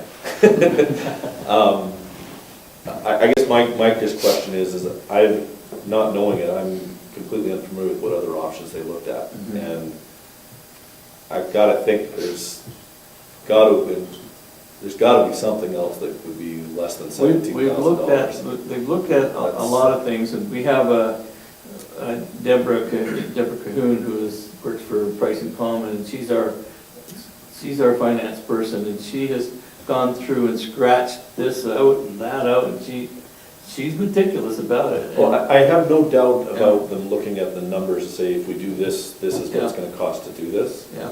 I'm thinking more big picture. Is it necessary, for example, to, again, I don't know very much about it, Mhm. would a sliding door get rid of the problem and danger side of things as opposed to having to, I'm just, again, It's not being. the problem is the snow in the winter time, the wind currents have caused a problem there, and it's been from day one. And we've been trying from day one to make the changes, so the changes are happening next year, coming up in 2014, because we put it off. There's just been one thing after another with the facility itself. There was, in my opinion, some faulty engineering. We've just spent a huge pile of money to redo the air conditioning and the heating system in there because it wasn't working. We had blockages and lines and everything. From day one, it wasn't working. It took them 2.5 years just to get that thing fixed, and finally we got somebody that could fix it. And so it's just so many design problems with the architectural and engineering that's costing some big bucks. Well, I'm just asking because, like Marian had mentioned, they've got some requisition. Yes. But one of the other requisitions, I think, that possibly should be addressed at the board level is the Old Man River requisition, because that's a substantial increase again. And how much was that one? 6,300. How much? 6,300. 6,300. Isn't That is Councillor Edmonds. That's with the GIS and the planning services combined, but we just took a big increase from them last year, I believe it was. So, you know, again, it's one of those things that just starts to compound, and we're trying our best to keep our costs in line. And I think our staff is doing a good job. One of the other things, though, I want to just point out here is we are still trying to maneuver our way through the reduction of the MSI operating grant. We were receiving $311,000, and that's been reduced by 83, will be reduced again in 2015, and then will be gone in Well, it was 2016. originally reduced in 2013, 13. 311 to 204. Yeah, it was a $110,000 reduction last year. So that's having an impact as well. So I don't want to make it sound like it's just the requisitions. We're trying to maneuver our way through a lot of different. Did I hear wrong that AUMA is addressing the MSI funding too? I thought I heard that too. Well, they're Okay. trying. They're working AUM, with the, AUMA has a resolution, right. but it doesn't mean that it's going to change anything. So do the opposition parties also had a resolution. Well, do we need to be starting to write letters? I think the resolution represents the consensus of all the municipality towards the problem with the MSI operational grant system that is being replaced with the partnership, the regional partnership thing. It does not totally address the local needs, and I think those resolution and the opposition are putting that forward to see if that model can be revisited somewhat. If I It's can not just- much else at Yeah, this and if I point that just we add to can do. that, at the AUMA convention, Minister Griffiths said that they will be announcing in December changes to the RCP grant, which is a regional collaboration. Yeah, If there is any opportunity for that grant to fund any of our operational costs, we will be applying for it. yes. But we don't know what that's going to look like at this point. So till we know, that's a difficult conversation to have. Yeah, I think we need to see where they're going with it, because I sent you an email regarding all the changes that are occurring. So we have to wait and see a little bit. I might make a comment. I had an opportunity at the Port MacLeod Parade on Saturday to sit at the same table with Pat Steer, MLA for Livingston, for Port MacLeod area, and he was very concerned about what's going on with all the changes, and he said it's imperative that not only we've made a resolution at the AUMA, but he says it's imperative that each community get behind the opposition parties and send individual letters from each council as well. He said that will give them a lot more clout than just sitting back and saying, hey, the UME has done it for us. Okay. He was very concerned on I see what Saturday. you see. And so he said if we can get back to our councils and have individual letters of support for what's, the changes that are necessary. Like, for instance, we brought up the fine thing, and other councillors were saying, other towns are saying, they would have rather had the jail term left in and no fine, and have us all go to jail, and make a point that these changes are not, and I thought that was kind of an interesting comment, but he said, we really shouldn't have the fine either. And so, just a point. Yeah, but you're talking Bill 38. Councillor Bengry? I have to add to Councillor Barnes, because I'm still miffed with this Bill 28. And yet AUMA, said, hey, hallelujah. And I disagree with a lot of stuff still on Bill 28, but there's nothing we can do about it. because He we've brought got- that up too, we all need to be sending them letters. But anyways, we need to get back on Yep. track with the budget. Onward. Okay, so if you want us to look at cuts, I have a couple of suggestions. With the three-wing mower, in our MSI capital funding for 2014, we still had about $50,000. Now, as you know, emergencies come up, and we've got some in our capitalization fund, but we think there might be a sewer line that we need to add to the budget coming up, so that would take a lot of our capitalization.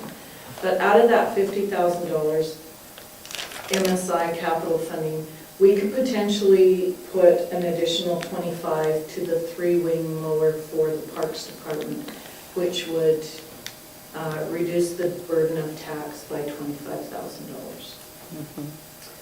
The speed sentry sign, go ahead. Just on that, so right now the money is was going to reserves Yeah, it would just be reserved for future. if we didn't do projects. that. And whereas if we do this, then, you know, it won't be in reserves. We don't have it for Okay. any For the emergency future, projects. yeah.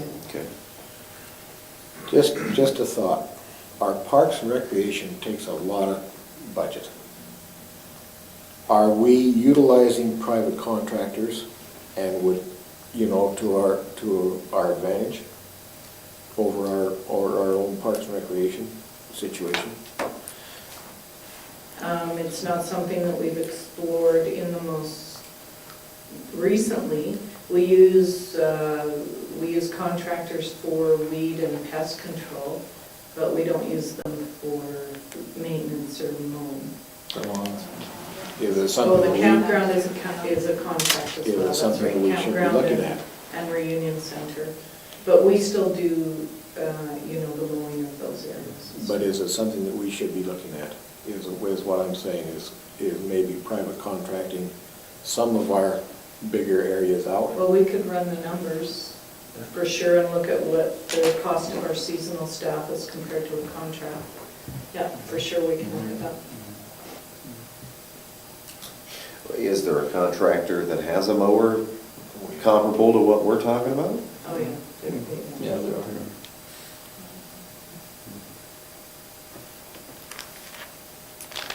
Every option is a good option. If you don't look at it, you'll never know. Cost you more. That's what I think it should. It may cost us more, but we can run the numbers and see what it does. So that's one suggestion, which would save us about $25,000 of tax-funded requirements. The other is under bylaw, the speed sentry, we put $10,000 in there. Lloyd has found some that he can get for about $3,000, so I said, how about we buy you one a year instead of... That's what again? Speed Speed sentry, those are sensor. the Oh, yeah, yeah, ones that yeah. How many flash and tell you you're He speeding. wants Yeah, the ones that I Well, watch. not you, Trying they to tell me, spend. not you. We put $10,000 in the budget, which is about 3. So instead of buying 3 in 1 year, we could buy one One. each year. Which over would 3 years. reduce the tax burden by $7,000 right there, yeah. The other option is the garbage bins are tax funded, and so that would be definitely our number 3 option. It wouldn't be one of our priority options. We're trying to get some additional cardboard bins around, and actually Noel and I just talked today about if we don't need the bins, perhaps we can use that $16,000 to go towards another recycling trailer. It was about $18,000. Yeah. Yeah. So, you know, that's something that I think would be worth pursuing as Yeah. well. Councillor Kronen? I would say that the trailer that we have for recycling is fairly small in comparison to what we had. I would prefer to see another one added to what we have, because for people who can no longer use the bins in town because it's really not legal according to the way we're doing it, they have to do it, put their cardboard somewhere. But if that bin is full, then they're going to go and use a commercial one, which is the second best option. So if we had an extra trailer to make up for the capacity, At that point, because they're frustrated. well, we need to have something with a little bit bigger capacity. To really encourage it. So, I mean, we can't say recycle and not give them the tools to so we can recycle. take 16 out and we'll add 18 back in. How's that? No, Councillor Creed? Just was thinking on that trailer, you know, when we were touring the town shop, we saw a trailer that our town employees built that was a beautiful trailer. Could they look into what it would cost to build a trailer? We looked at that with didn't we look at that in the old style we had, you know, the horse Yeah. trailer style? And I think it was gonna be more to build one than to We buy looked at one. that. But we'll look at that for sure. Just I one day. didn't have a creed. Councillor Bengry? Marian, my concern is these speed signs. There's no penalty involved. Once you go past that speed sign, you don't see any penalty involved, what do you automatically do? Speed up. How many do we need out there in the community? Well, that's therefore awareness. They- How many they- have we- they how many do we actually have now? They actually have been proven to reduce speeds. Reduce speed, and also we've also, Temporarily reduce speeds. Well, but- where they're at is where you want to reduce, so. And the other thing we've done is we've talked with the RCMP and asked them if occasionally they would actually set up speed traps just beyond those. So you may not get stopped today, but you might tomorrow. So we can't always have, Lloyd does not enforce moving violations. It takes a whole different level and a whole different responsibility on behalf of the municipalities. So we've left that to the RCMP. But we have had that conversation because we want it to be a deterrent. We don't want it to just be ignorant. I do like the idea of maybe reducing it to one purchase Yeah, a okay. year And what about the three-wing mower? Well, Do you want us to take, we have about $156,000 left in the capitalization policy. We may have to use about $100,000 of that for a sewer line we're still investigating. So it did leave us about $50,000, $56,000 for emergency. I'm always concerned when you dip into capital for operational things. But, but it's not operational though. it's The specific The equipment. funding is for capital, Yeah. it's taxes that are funding capital. The 25,000 would be. It's a capital reserve. Right, but we're taking it from, Capital reserve we're using the capital reserve to pay for a piece of to pay for a equipment. piece of equipment that otherwise we were paying for from our taxes, right? No. No. Well, yes, well, it's grant funding. On which- If we move it to the grant. Yeah, we would move it from Okay. being tax funded to Yeah. grant funded, that's the difference. Yeah. Okay, yeah. The 25,000, yeah, so it's not, we're not moving operational, Okay. we're not moving capital, taking money from operational. Questions, Barnes? Marian? Marian, the library board asked me to ask you if you have considered capital reserves in regard to future upgrades on the building that are going to have to be done. No, we have not. Okay, they And we would, would ask, yeah, we'd like you to consider that because it is a town-owned building and it's going to need some repairs. And I would suggest that it would be better that the library board build a small depreciation amount into their budget. okay. All right, I'll mention that.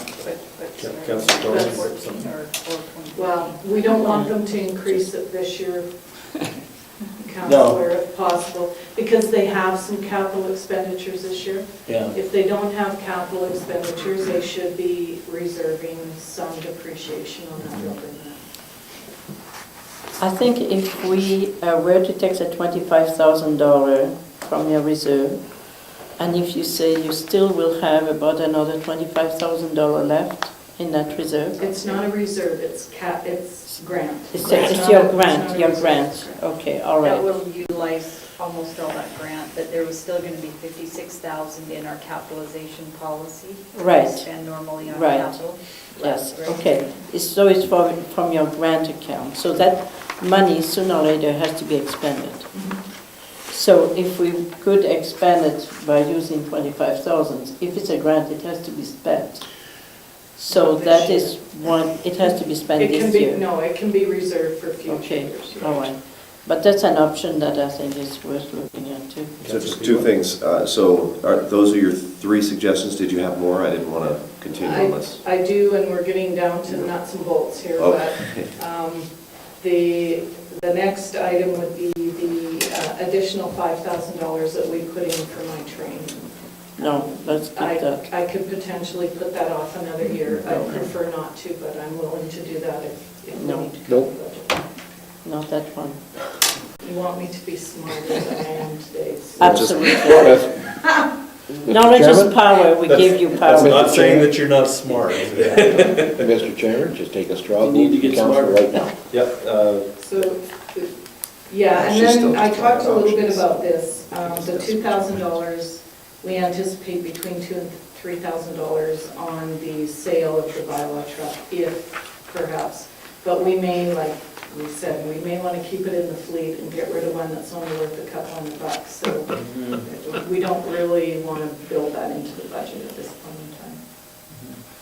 But we could with the first two suggestions, and then even if we change the garbage bins to be a recycling trailer, we would still net about $30,000 savings with those three changes. I think that's Just doing a quick straw poll, what's your thoughts, Councillor Bengry? I say, The first two. let's do it. on the first two items. Yeah. Well, if I may, just, I don't want to interrupt the straw poll, can I comment real quick? I just want to summarize here so we're all on the same page. We have an increase in the budget that we're trying to compensate for of roughly, what did we say, 45,000? 38,000. 38, was that the? Yes.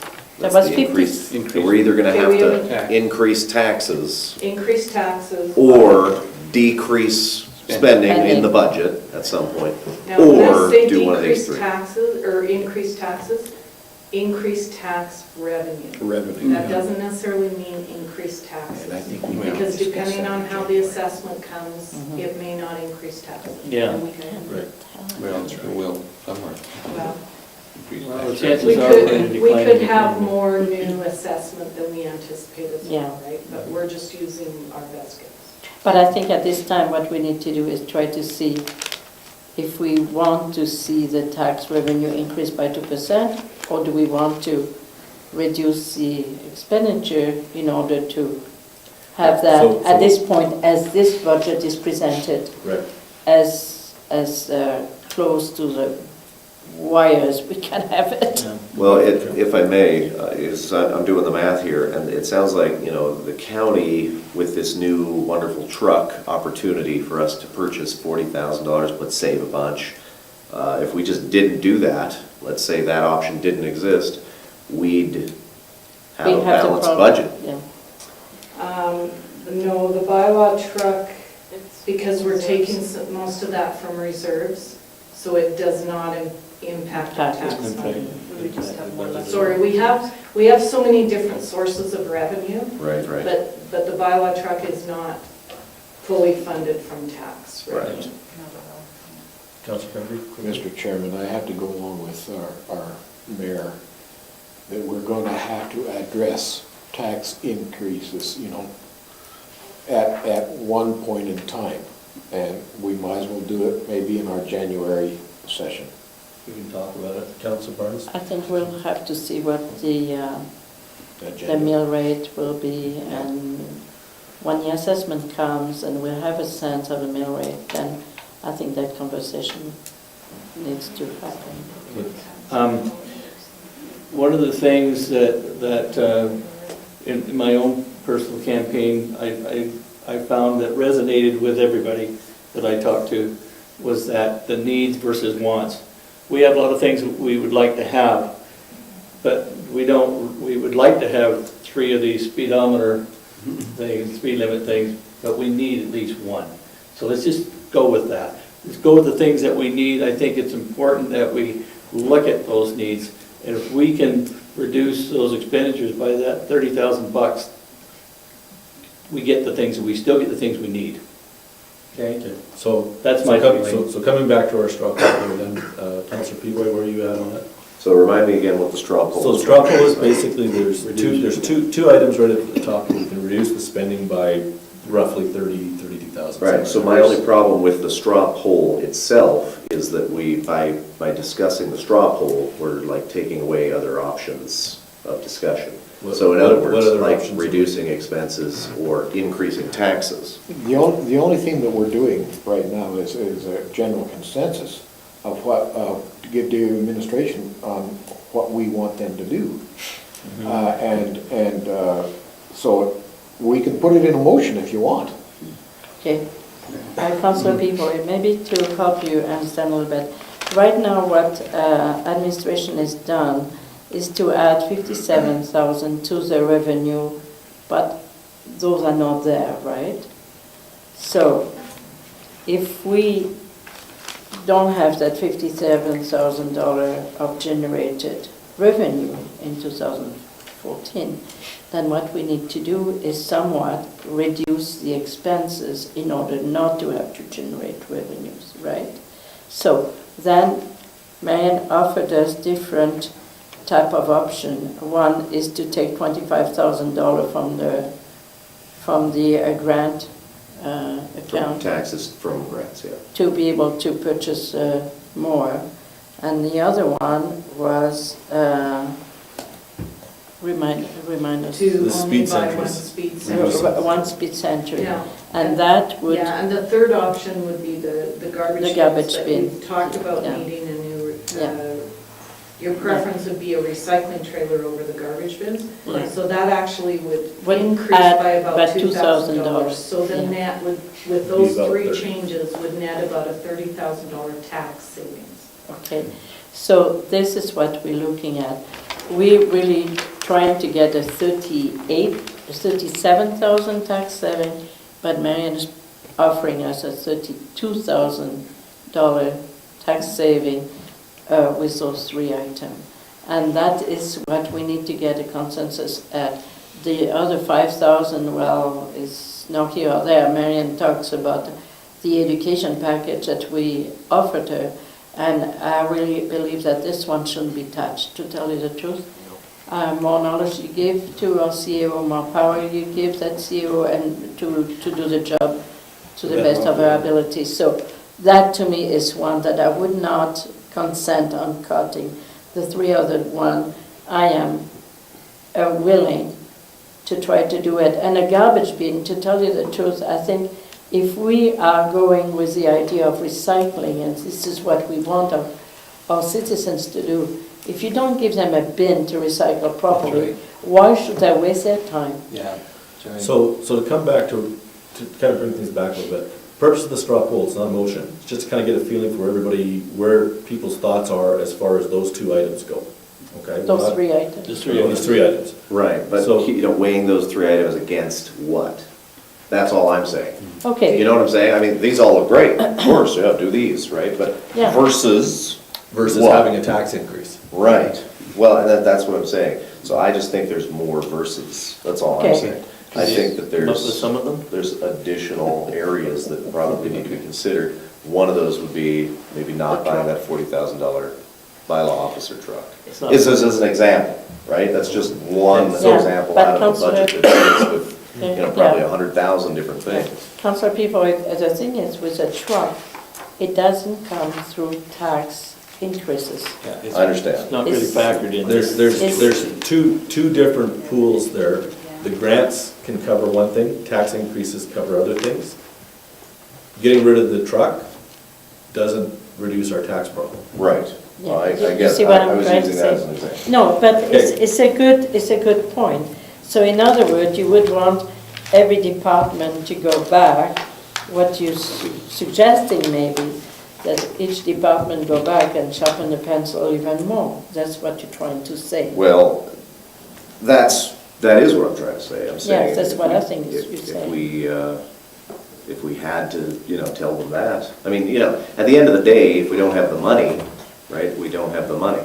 So we're either accepting everybody's requests for the requisitions, and then we're finding a way to pay for those, or we send back letters saying, hey, your requisition's unreasonable, you need to cut it.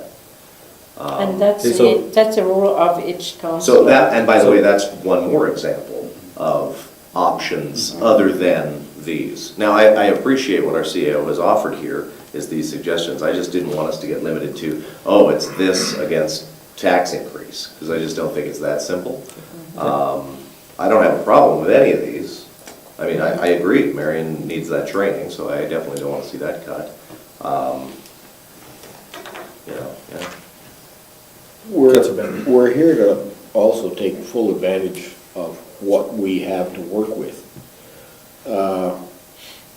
We want to reduce garbage at the landfill. We do that with recycling.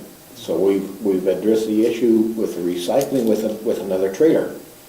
We can cut that out. We don't want to lose a window of opportunity buying a $55,000 truck for $35,000.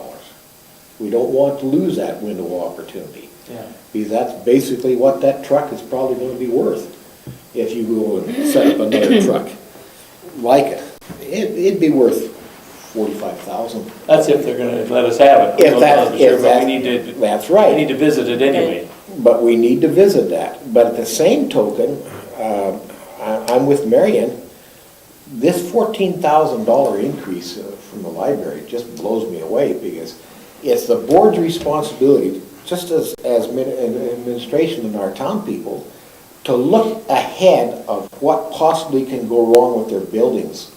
And, you know, and start to do that. I know we addressed this issue with the Chinook Foundation on salary increases and things like that, and we said, hey, we'll go with this percentage as long as our requisition doesn't increase. But who knows what's gonna happen to the buildings, you know? Well, and requisitions are a big issue, I mean. Exactly. It's a significant part of it, and you add those into the $82,000 reduction in what we're getting from operating grants, and it's a significant amount of money that And has already been cut from budgets. And I've made a note of that That's- $34,000, or $34,000, or 3,400? 34,000, 4,300, yeah, to For yours. the EMS. 4,300. 4,300. To- Yeah. Our requisition is 4634. If I may, sorry. Yeah, Councillor Kronen. Maybe have a chance to talk before me, because that might be. Okay, Well, so- If I might, I just want to speak to the CMS, because I don't believe Danny has done any budget figures. We just added a percentage increase Well, based on our exactly. conversations with him. But I The still anticipation. want, as a board member, I still want to address that issue of requisition increases if there's any possible way that we can do it before he does his budget, so he knows where we're coming from. Councillor Bengry, the way we did it in the past is to say, Danny, we want to see a need list, we don't want to see a wish list. So address the needs, don't address the wishes, because we no longer can afford wishes, Oh, absolutely. right? And essentially, that's what every requisition should deal with, the needs. And a wish is nice to have if you have money, but reality is taxes in this town are what they are, and we don't want to see them going up too high. Councillor Peavoy, you? Well, I was just going to say, so going back to the one other option, which is the raising taxes option, and, you know, like Councillor Bengry pointed out, you know, is there a plan currently, you know, having been discussed by previous councils or whatever, that, you know, hey, the taxation goes up by 1%, the revenues from taxation goes up 1% a year to take into account cost of living increases that happen every stinking year, Well, you know? Councillor Peavoy, 3 years ago, when the whole council campaign, it was very, very obvious that people were really feeling taxed to the max and wanted council to take measures to keep the budget in line and to be as fiscally lean as possible. I think for 3 years that's exactly what we did, and the mill rate went down for 2 years or 3 years on the It's road. gone down for the Yeah. last. So we addressed that issue, and we really did that. But what is certain, there is a certain amount of inflation that we cannot ignore. And inflation is a reality that does increase taxes sooner or later. Or you have to decrease programs that you offer, or you have to really do the lean as you can. But there'll come a time where it's going to catch up to you. So you have to kind of be conservative and yet plan for the future, because the future does include cost changes that you cannot ignore either. When they go purchasing things and they have a 6% increase on material, and we don't pass it on to the tax through our taxes, well, then you restrict your budget, and then you cannot offer the same amount of of programs or services, right? So it's one or the other, it's always a balance. Councillor Creed had done a fabulous visual display representing exactly that very fact. It's a balance, and it never goes any other ways.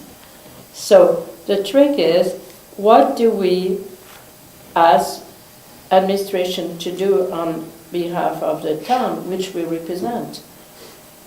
Keep the taxes as low as possible. That's obviously what I hear. But keep them also so that we're sustainable on a budget and fiscally, right? So that's a balance we need to strike. How we strike it, that's a different story. So coming back to the question, where are you at as far as these two issues go? Well, I think. 3 issues, sorry. Yeah, I think that the citizens of the town can understand, with cost of living increases that happen every year, that, like you say, that it should be expected that they see that a minimum impact, hopefully, but an increase on a regular basis, to compensate for that in the taxes. And I don't know the best way to approach that. I mean, if we've given the citizens of this town, it sounds like the last 2 years we're saying a tax cut. Well, it was at least no increase, no significant increase in taxes. Unless their assessment went up. Yeah. Unless the assessment, right. It's Yeah, always my based on assessment went up assessment. considerably in So basement I tax. guess what I'm asking is, how many more years of that wonderful fiscal responsibility can we maintain? Who knows? Can I just add to this conversation? Because I think one of the other things that is important here is we're, at the same time as trying to stay fiscally responsible with taxes, we're also trying to get our utilities to be self-funded.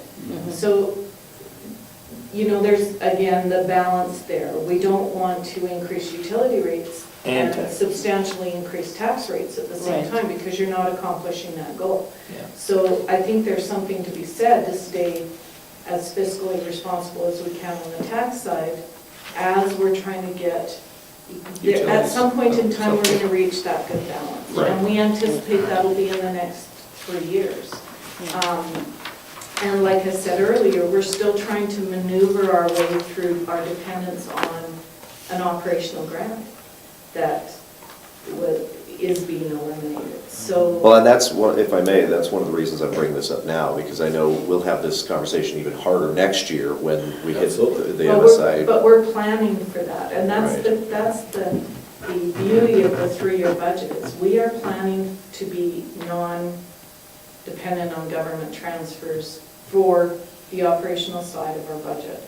Obviously, we're going to use all the capital grants we can ever get, but we are planning for that. So hopefully we're not having, I will tell you, since we've been doing the 3-year budget, and Noel can speak to this as well, is we are now trying to find $50,000 to cut out instead of $250,000. It's made a huge difference because when we go into the budget, we have gone through with a fine-tooth comb and said, no, we're not making a wish list, we are making a budget. And so it has made our job easier as well, because we're not trying to find as large dollars. And I think it's our responsibility to go back to our various committees and help them feel that same level of responsibility.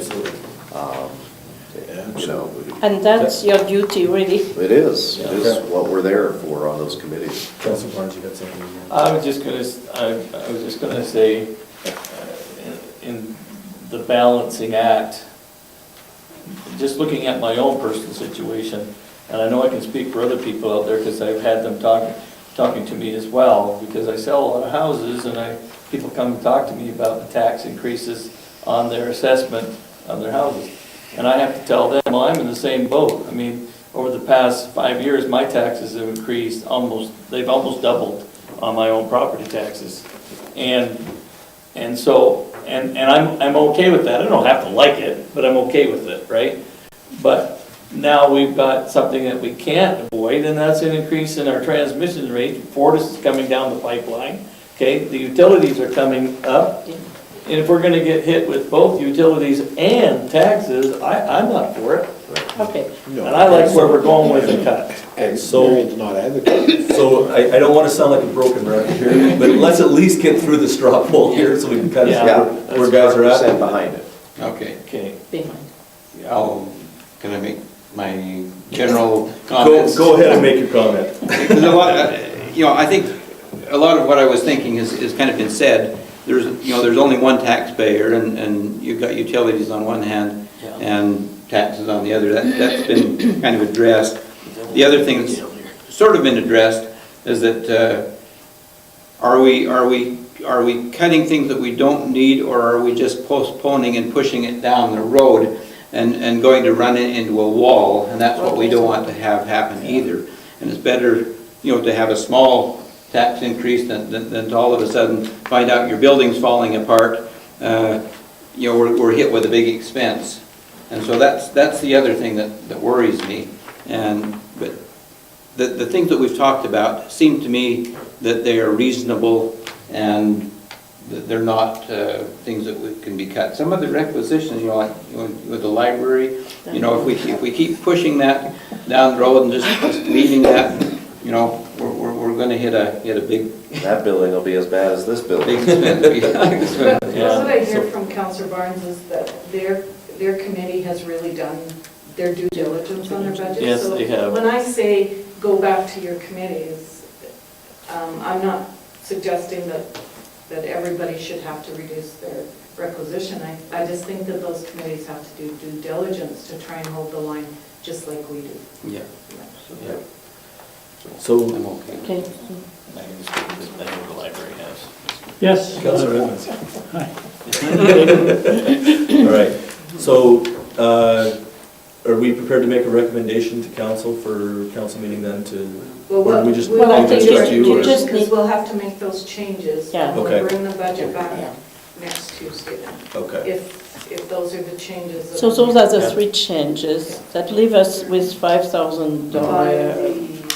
Now, when you say three, did the straw poll just talk about the top two, or did we talk about the third one as well? We talked well, about- effectively, it's all three of them, but from a cash perspective, it's really the top two that are really having an impact. I think, because I think The the other one. 16,000, we kind of informally agreed to increase the expense By 2,000. by By 2,000. So we're talking about 30,000 instead of And 32. so informally, I'd just Yeah. like to ask,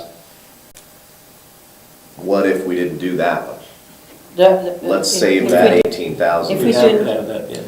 If we did not add bins for, okay, so, Might I hear for a second? One of the things that's going to be coming through on the, somewhere down the road here is the town's going to have to come up with some money on the solid waste authority for the recommendations that are going to be asked to be implemented. There's 16 grand for it right there. Well, and part of it's going to be putting into money. place recycling issues. So if that 16 turns into 18 for recycling issues, we're just a little bit farther ahead of the curve on that. Because that can almost guarantee that's going to be one of many recommendations, and it'll probably be one of the cheaper ones. So I don't think we're losing anything by having that identified We're as. addressing an issue right now. Yeah, and it's an issue that's current right now. Exactly. We have a problem with not enough room in the I recycling. mean, there is only two options.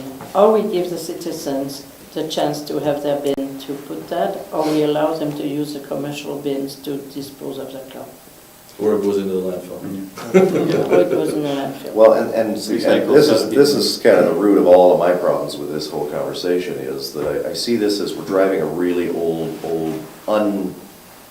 unwise car here, and that car is the current landfill the way it is, right? And then we just keep dumping money into, well, here, we need nice, new shiny bicycles, we need a new car is what we need. We need a new landfill Well, problem. this is why we We need to have solve a the best. landfill problem. We don't need to worry about all this. I mean, don't get me wrong, I'm all for recycling, but we don't need to micromanage every pound of waste if we can solve that garbage problem. And then, after we get that upgraded, and then, the gaping, bleeding wound is, healing in the center of this problem, then we can start talking about, bandaging the toe, paper cut on the toe. So Okay, so how do you, Councilor, maybe I don't understand what you're referring to on the landfill issue. I'm saying the fact that we, in the most rural spot in North America, have a limitation on what we can put into our landfill is ridiculous. Okay, That we need to fix that problem before we buy little recycle bins. That's not an option we have to fix. That's right. Okay? Well, I understand it is. With $100,000, we could fix it right now. No, No, it's No. $1 million. It's $1 million. Well, we don't know the. we don't know what the dollar amount is. Yeah. Maybe that study will find and tell us. The issue is that in order to get to an unlimited one, there's a huge cost incurred with it. And we may not have to go that way if we implement the things that we're hoping this best practices study is gonna come in. So we don't wanna go down the road of making that big change Well, before we have that If I option may, to do. you're saying we may not have to do that if our population doesn't grow. No, that's not what I'm saying. If our population doubles over the next 10 years, So we need to fix that garbage problem. So one of the things that they've talked about in there is an 80% reduction in what goes into the landfill. Now, you tell me we're gonna grow by that much? No. So there's, the Solid Waste Authority is working on that. That's, in all honesty, until they have those answers, until that study's complete, we don't know where that direction's going. So when we're talking about, for example, the garbage bins here versus doing a trailer, we could just park that if you wanted and not spend any of that money. Use that to fund the difference, but I think we're just delaying what we're going to do because we know that's going to come through as part of the Solid Waste Authority. And that's, Enhanced Given. recycling. enhanced recycling is going to be part of it, guaranteed. All right, well, anyway, like I say, I think we're barking up the wrong trees on some of this, but again, that definitely could be lack of understanding on my part, so. What do we need for you to come back with as Well, far as? we can make these changes, I guess, do you want us to change the garbage bins to the recycling? I just kind of need a sense of that. Do you want them taken out? Mr. Chairman. Where were the bins for, these new ones? Well, usually Darcy will have a location for them, but with these cardboard ones, what we've talked about is maybe putting some cardboard ones up at the transfer station, so that when people come there is the one old trailer there, Yeah. but it's always overflowing, right? So we thought if we put a couple more bins up there, it would help with the cardboard recycling right there at the transfer station. That was the intent of the 2 bins this year. So Oh, can then the in that citizens case, let's still keep use the bins. those cardboard bins that used to be where the recycle trailer used to be? They never were really intended for the citizens to use, they're No. commercial bins. The ones down behind the bank? Yeah, Yeah. all of them in town. They're for They go down my the office businesses there, right? Do people use them? Yes. Sometimes they get really full from people Yeah. using them. Councillor Bengry, you have a question? I think we're gonna be eventually mandated to recycle. We're crossing a bridge right now that we got to look at very, very seriously, and that's a recycling program to reduce the waste going to the regional solid landfill. And if it's a start, then it's a start, and then we look at something else down the road. But Wow. getting a trailer in is going to reduce that waste by a lot, because paper weighs a lot. One of the conversations we'll have to have before next week, and Jeff and I were just talking about that, is because of the organization that we use to handle our recycling, they have limited ability, if I might say.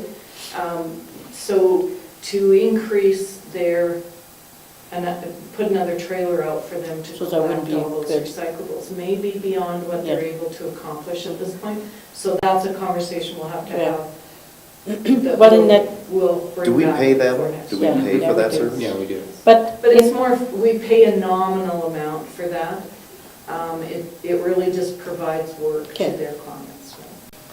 so in that case, if those 2 bins are going to be at the recycling, at the transfer station, and if there is a limited capacity by the society to recycle, then maybe we should keep the bins and as you have them inside the program and put them at the transfer station rather than at the society on the front of them. I mean, Because obviously. they'll be able to it seems handle me- the cardboard, because Darcy picks that up for them Right. and delivers it. It's managing those other recycling bins Okay. that's. Well, maybe then it's a better fit to have the To two bins leave that as it is. and to put them at the transfer station and save the extra $2,000. I mean, is that what we're looking at So, in terms of, so that I understand what the original one was, we had budgeted for $16,000, is that For two Correct. bins, for the yeah. two bins? Yeah. And so in order to save that, basically what you're saying is let's just leave the 16,000 as Well, it is in the budget? do we is that want what it you're- to be one bin or two bin? Is two bin, if we want to save $8,000, we could say one bin this year and one bin next year. Is one bin enough? Yeah. It But would as be long as pretty we're good. adding to the ability. It would we're add to still the- accomplishing it would- something, right? It would add to the capacity of the trailer, which is like a horse trailer at the Yeah. transfer station. And so I would say maybe it's for this year, if we're looking for some money, let's say one bin. Councillor Barnes?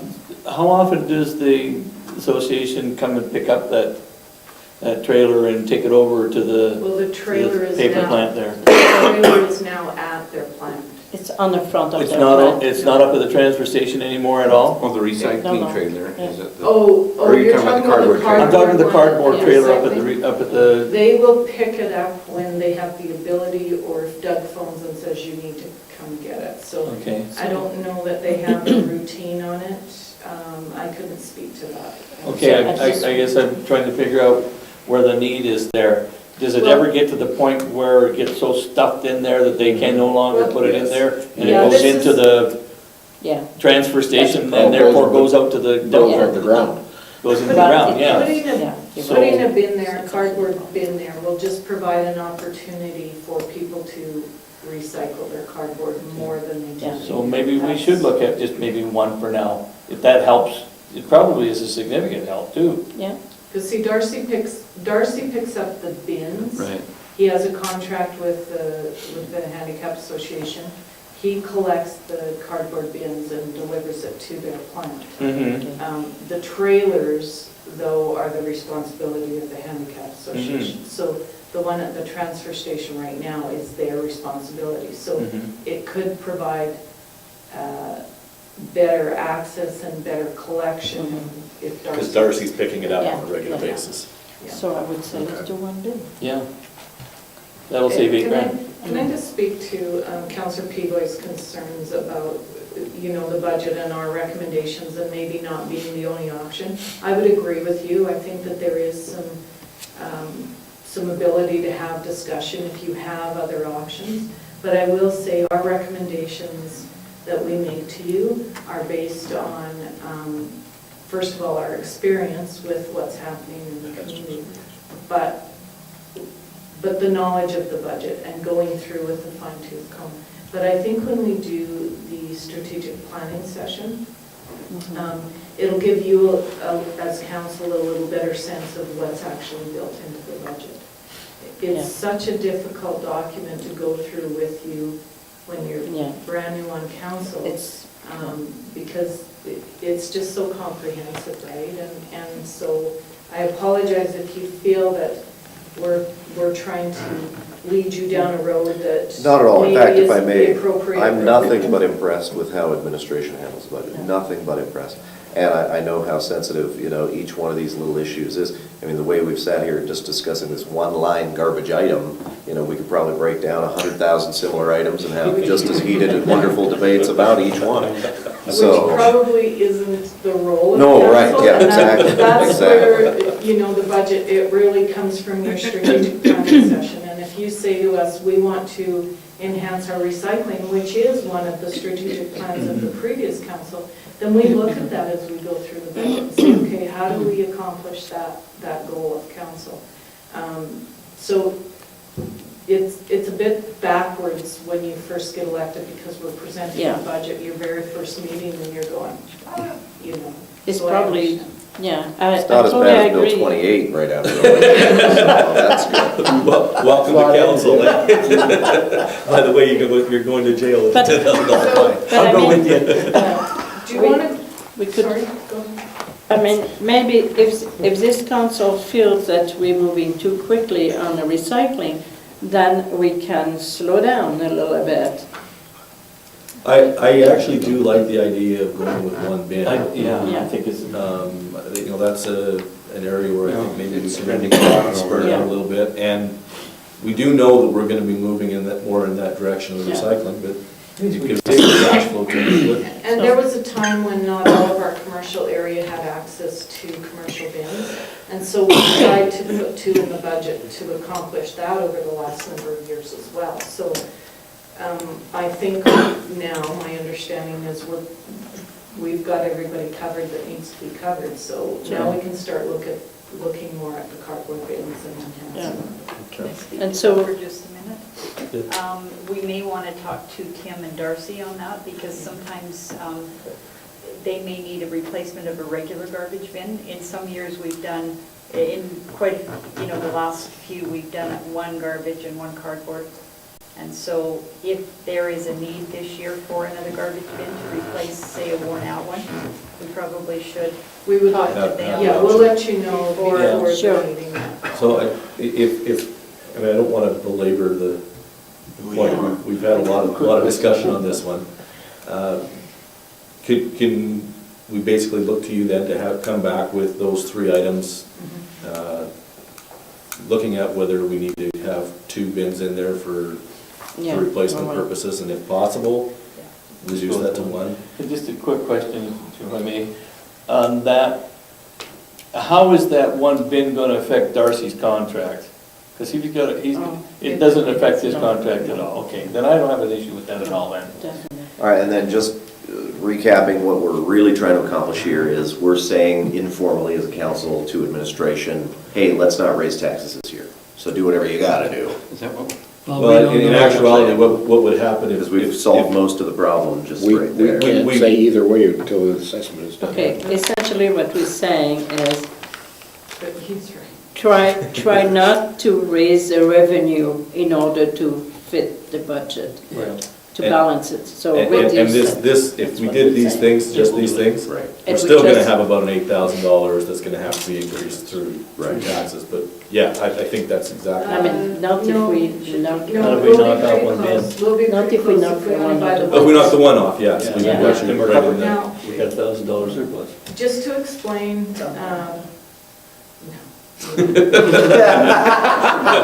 Nice try though. We are amazing, we saved $1,000. that's like a swear word here. That's gonna be an old budget. Just to explain to the new council, what will happen now is you will approve the budget next week, and that allows us, which you have to do by way of BMG, Yeah. MGA. You either have to approve an interim budget or the budget best to before approve December it now. 31st of this year. So in February, March, we will receive our assessment. So that will give us a good idea of where we're at. We will receive our school Requisition. tax Requisition. requisition notice. We will get all of the other requisitions, some of these things that we've done estimates on, we will get all of that in the first part of the year. Come May, we will present a new budget to you. So we'll have this discussion again, and we might have to remove 1 more bin. But And we will sharpen pencil a little bit more yet. But what happens at that point is we look at overall. So if you can have the conversations at your board levels now saying, how do we affect this requisition? We could potentially reduce those more in the new year. Once we have all those final numbers, we will present that to you with the assessment, with the proposed mill rate, and the impact on the taxes. So when you talk about taxes, I just want to be really clear that we're talking about tax revenue and not Today, we're not talking about a 1.5% increase or a 2% increase on people's taxes, because that's not what we're talking about here today. Because Yeah, right now it's a on the revenue. assessment, what will happen with the requisitions and all the further information we collect in the new year, and where we set the mill rate in. And normally, we've been pretty close, though, haven't we, council that was here before? We haven't had to make major changes No. in May. Usually pretty good. We've been Yes. pretty close on Do ours. amazing.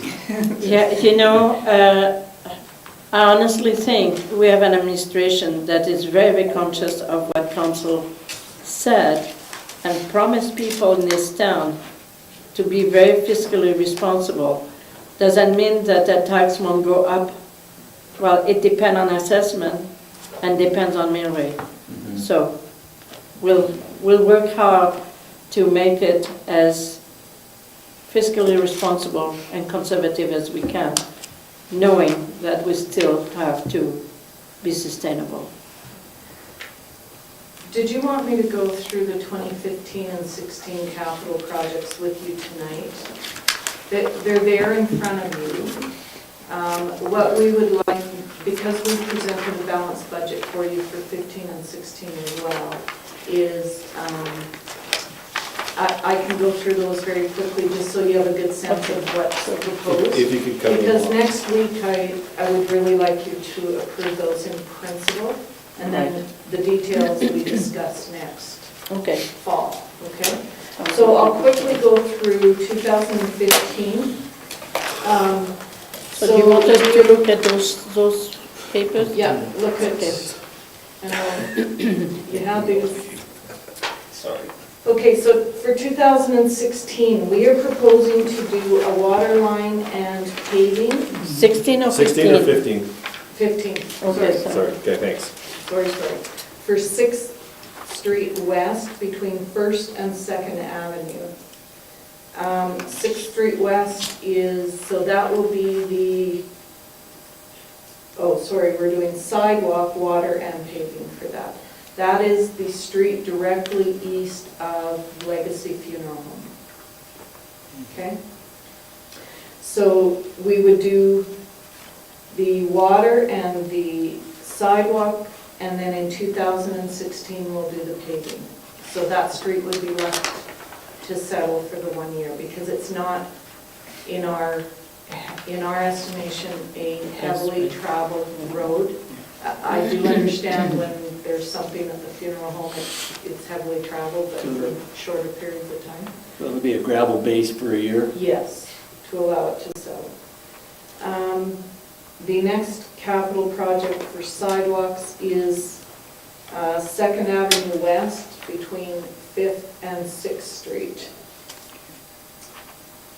So 2nd Avenue between 5th and 6th is the block, how do I explain Ward this? Brinker, the old RCMP. If I may, Marian. Yeah.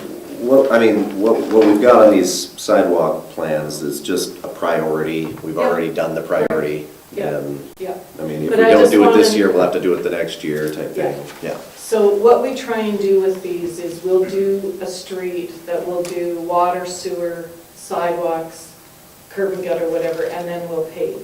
If they're heavily traveled areas, like you'll see on some of these, this year we're doing some projects on 4th Avenue. We will pave over top of that. We may have to put a second lift on, but 4th Avenue is a very heavily traveled road, so it needs to have that pavement base the year that it's done. It can't sit for. That's going right up by the school. isn't it? Yeah, that's towards the school. That's this year's project, or 2014. Okay, 2015, sorry, I'm gonna quickly get through this. Public Works Capital, we're proposing to purchase a new John Deere backhoe. And that funding is grant funding. I should also say on the 2 sidewalk projects we just talked about, those are both the basic municipal transportation grant. If you remember when we met with transportation, he was saying, well, use your grant funding. We get $214,000 a year. It's going to take a while to build Highway 5.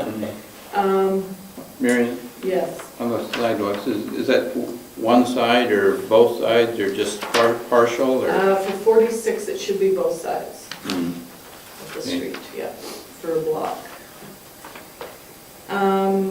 The new pavement is the next one, and that is 2nd Avenue West from 3rd to 4th. Now, I'm going to jump all over on here, because on 2nd Avenue, we are going to do a water line there from 2nd to 3rd and 4th to 6th, and then we're going to pave over top of that, okay?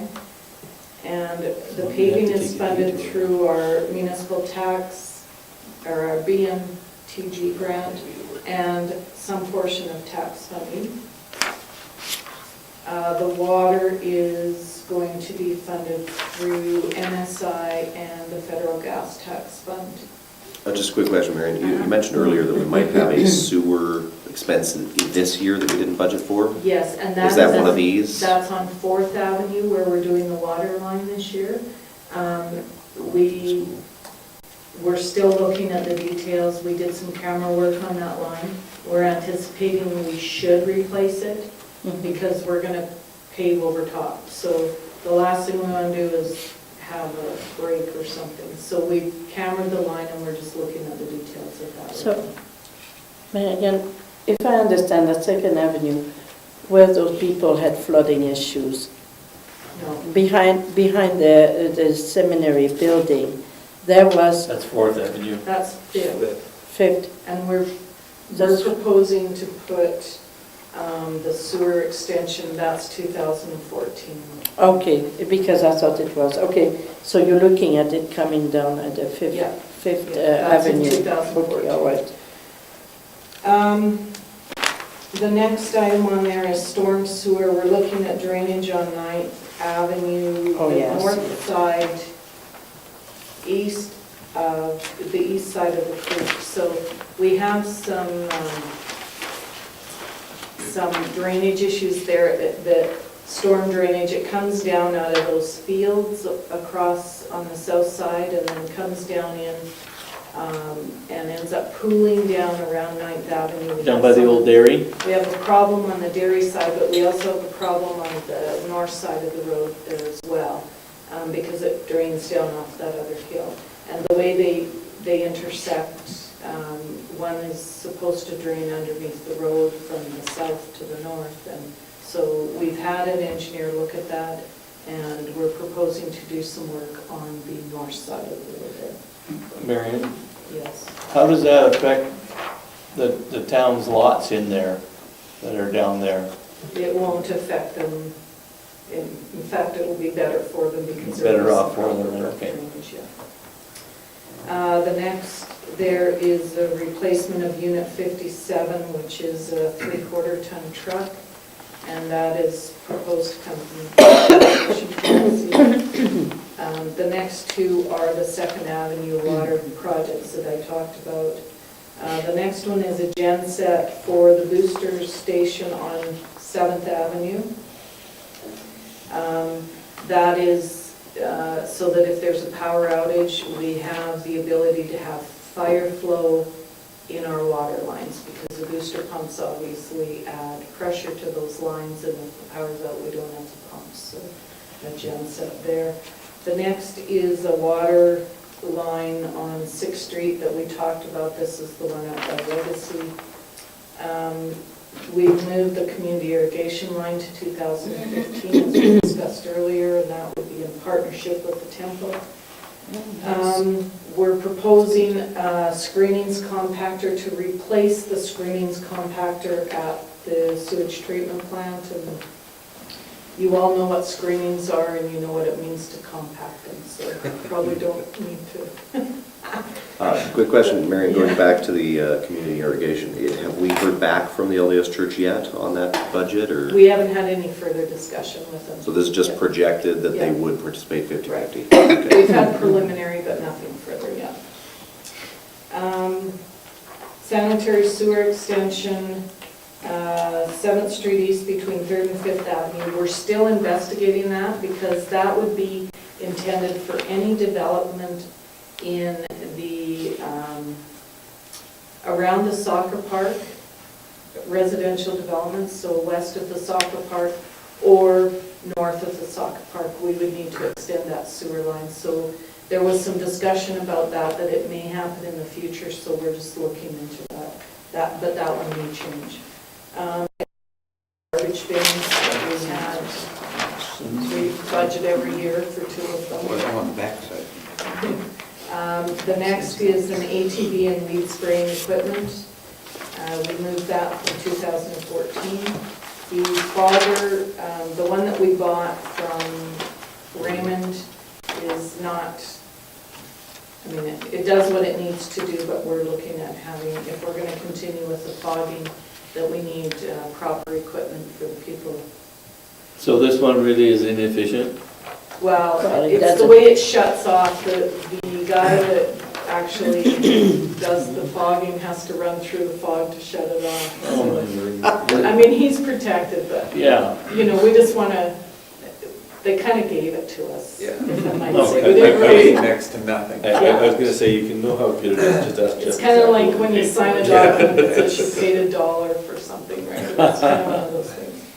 So we're using it, but we want to replace it with effective equipment, Yeah.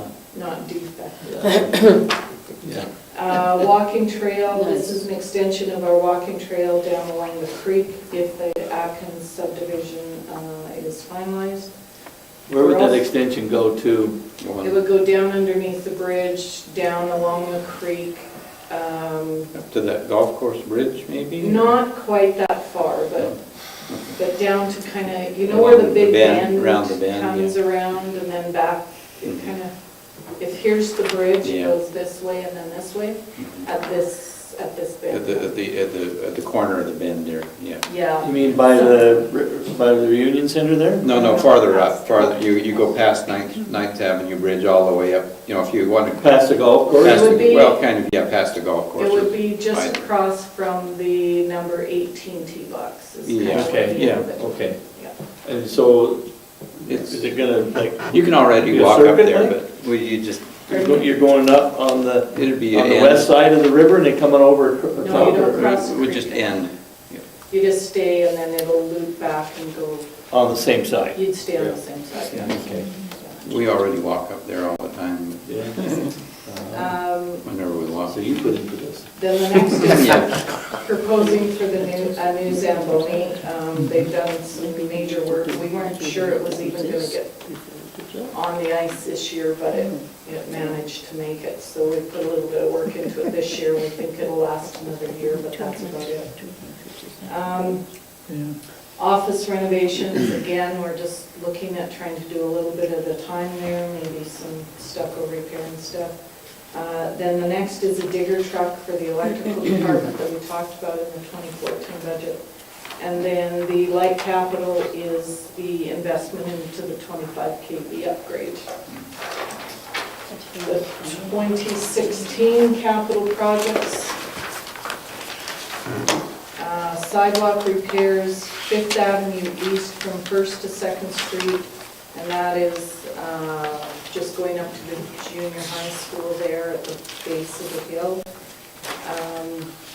We're looking at purchasing a new grader in 2016, doing some pavement on 1st Street East in the corner, 5th Avenue and 1st Street, that's kind of in front of Keith Olson's there. There's some repairs that need to be done in that area. Okay, for 6th Street West, this is the pavement by Legacy. The water and sidewalks is done in 2015. We would pave it in 2016. 7th Avenue West, Main to 2nd Street. That is going down to the cobblestone. We're looking at doing a water project there and then paving it the same year. Again, that's a bus route. It's an area that's quite heavily traveled, so we feel that that needs to have pavement the same year. The next is the water capital, 2nd Avenue East, 7th to 8th Street West, and that's just there's a little bit of a problem on that line. It's up in front of Boyson's, what's Southern Equipment. We have a good line up to 7th Street, and then it goes to quite a small line, and there's some looping issues there that we need to address. Sanitary sewer, 20,000, and that's to replace 2 sludge pumps at the wastewater plant, and to replace $115,000 for the tandem truck. So what we would do there is actually buy a new tandem truck for the Public Works Department, and we would take their old one up to the plant to haul sludge. The one that's there now is an old one from Public Works that we've been doing a lot of repairs on over the years, but you don't want a brand new truck hauling sludge. So we just rotate those between departments. Garbage bins again, mower replacement, this is for the Parks Department, that's just one of their walker mowers. Parks Capital, new pool, spray toys at the pool, and some campground playground equipment. The campground really needs to have some updated equipment there, it's aged. Ice Center Capital, we're looking at replacing the Ice Center flooring, and one of the things we've talked about there is trying to apply for the tire recycling grant to help offset those costs. Is it cracking bad, leaving, or? It just gets to a point where it's getting worn out. It's probably... Is it a terrazzo floor right now? Pardon? Is it a terrazzo type or concrete? Out in the floor? lobby? Concrete. Concrete. So some kind of a I don't think he's talking, we're not talking about the lobby. No, I know, you're talking about the main ice floor. Yeah, no, Where they have it's the- a rubber, it's not cement, there's cement underneath. Farmer's market There's rubber area. flooring on it, yeah. But it just gets worn out over time, right? It hardens and it becomes brittle because of, just wear and tear and the cold and stuff, so it's just time to get it replaced. I don't know how many years it's been there, probably. A long time. Yeah. Been here before I came here. Office renovations, Right, so again, we're trying to do a little at a time. And then the electrical upgrade of the 25 kV is planned again for 2016. So as you can see, we've planned infrastructure replacement, we've planned fleet replacement, and Marian, we've... can you tell me regarding the water slide? The funding we have right now is $15,000 against $250,000, and I don't see it in any subsequent years. So where are we with the difference? We're trying to get full fundraising for the water slide. So if we can get all of the money, the funding in place, then there's no impact to the budget. So right now, we haven't included it in the budget because we don't have the fundraising in place. Go ahead. 15. Other than the 15 that we reserved. Yeah, so to go 20,000. towards it, Yeah. yeah.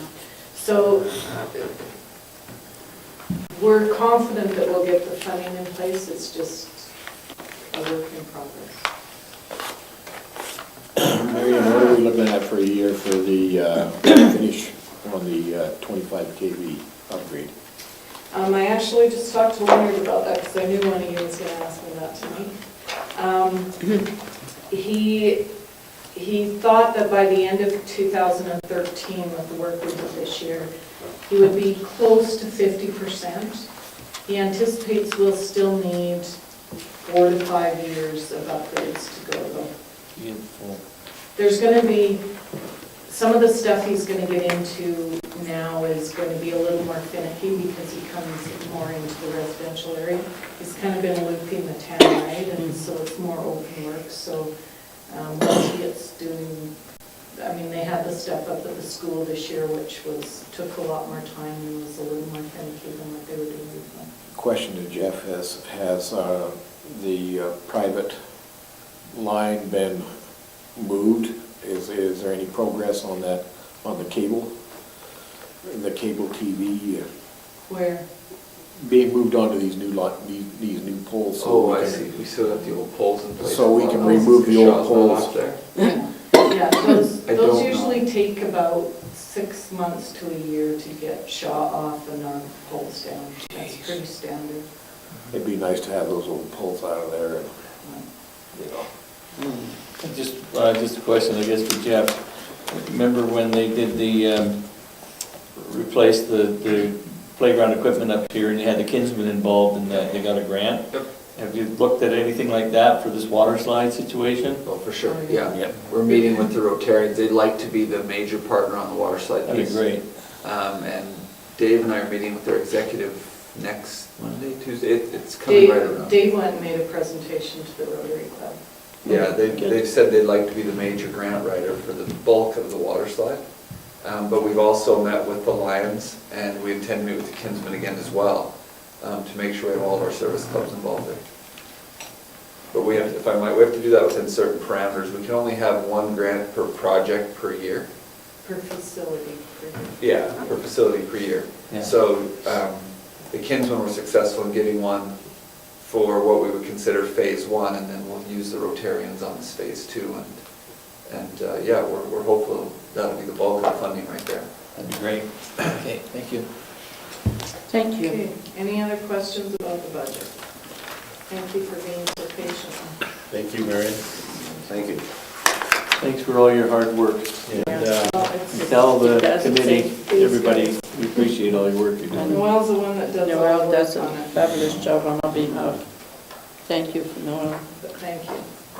Are we gonna have the budget finalized so we don't have this big rush when we have to present the final one, when Young Park and have done their manipulation, and so that we can meet as the audit committee to get it all finalized? So I think one year we finalized it, and the next meeting Oh, we had to you're present it. talking about timeline. the financial statement, not the budget, yeah. Mhm. Noel and I just talked about that the other day. We will be setting up the pre-audit meeting with the auditor and the audit committee for the month of December. Okay. And at that committee, you will determine the timelines. We anticipate it can be the same as it was last year, which worked much better. Mhm. Yeah. Okay. Your job. okay, thank you, Marian. Okay. And we're at that time. The chair would love to entertain, there you go. Motion, thank you. Motion to adjourn. Motion to Thank you very adjourn. much. And thank you very much for all your conversation. It was really great. And thank you, Marian.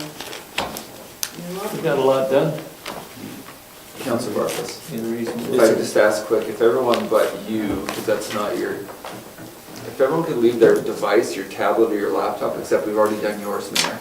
Yeah. We need to put the SkyDrive on these devices. If you'd be comfortable leaving those.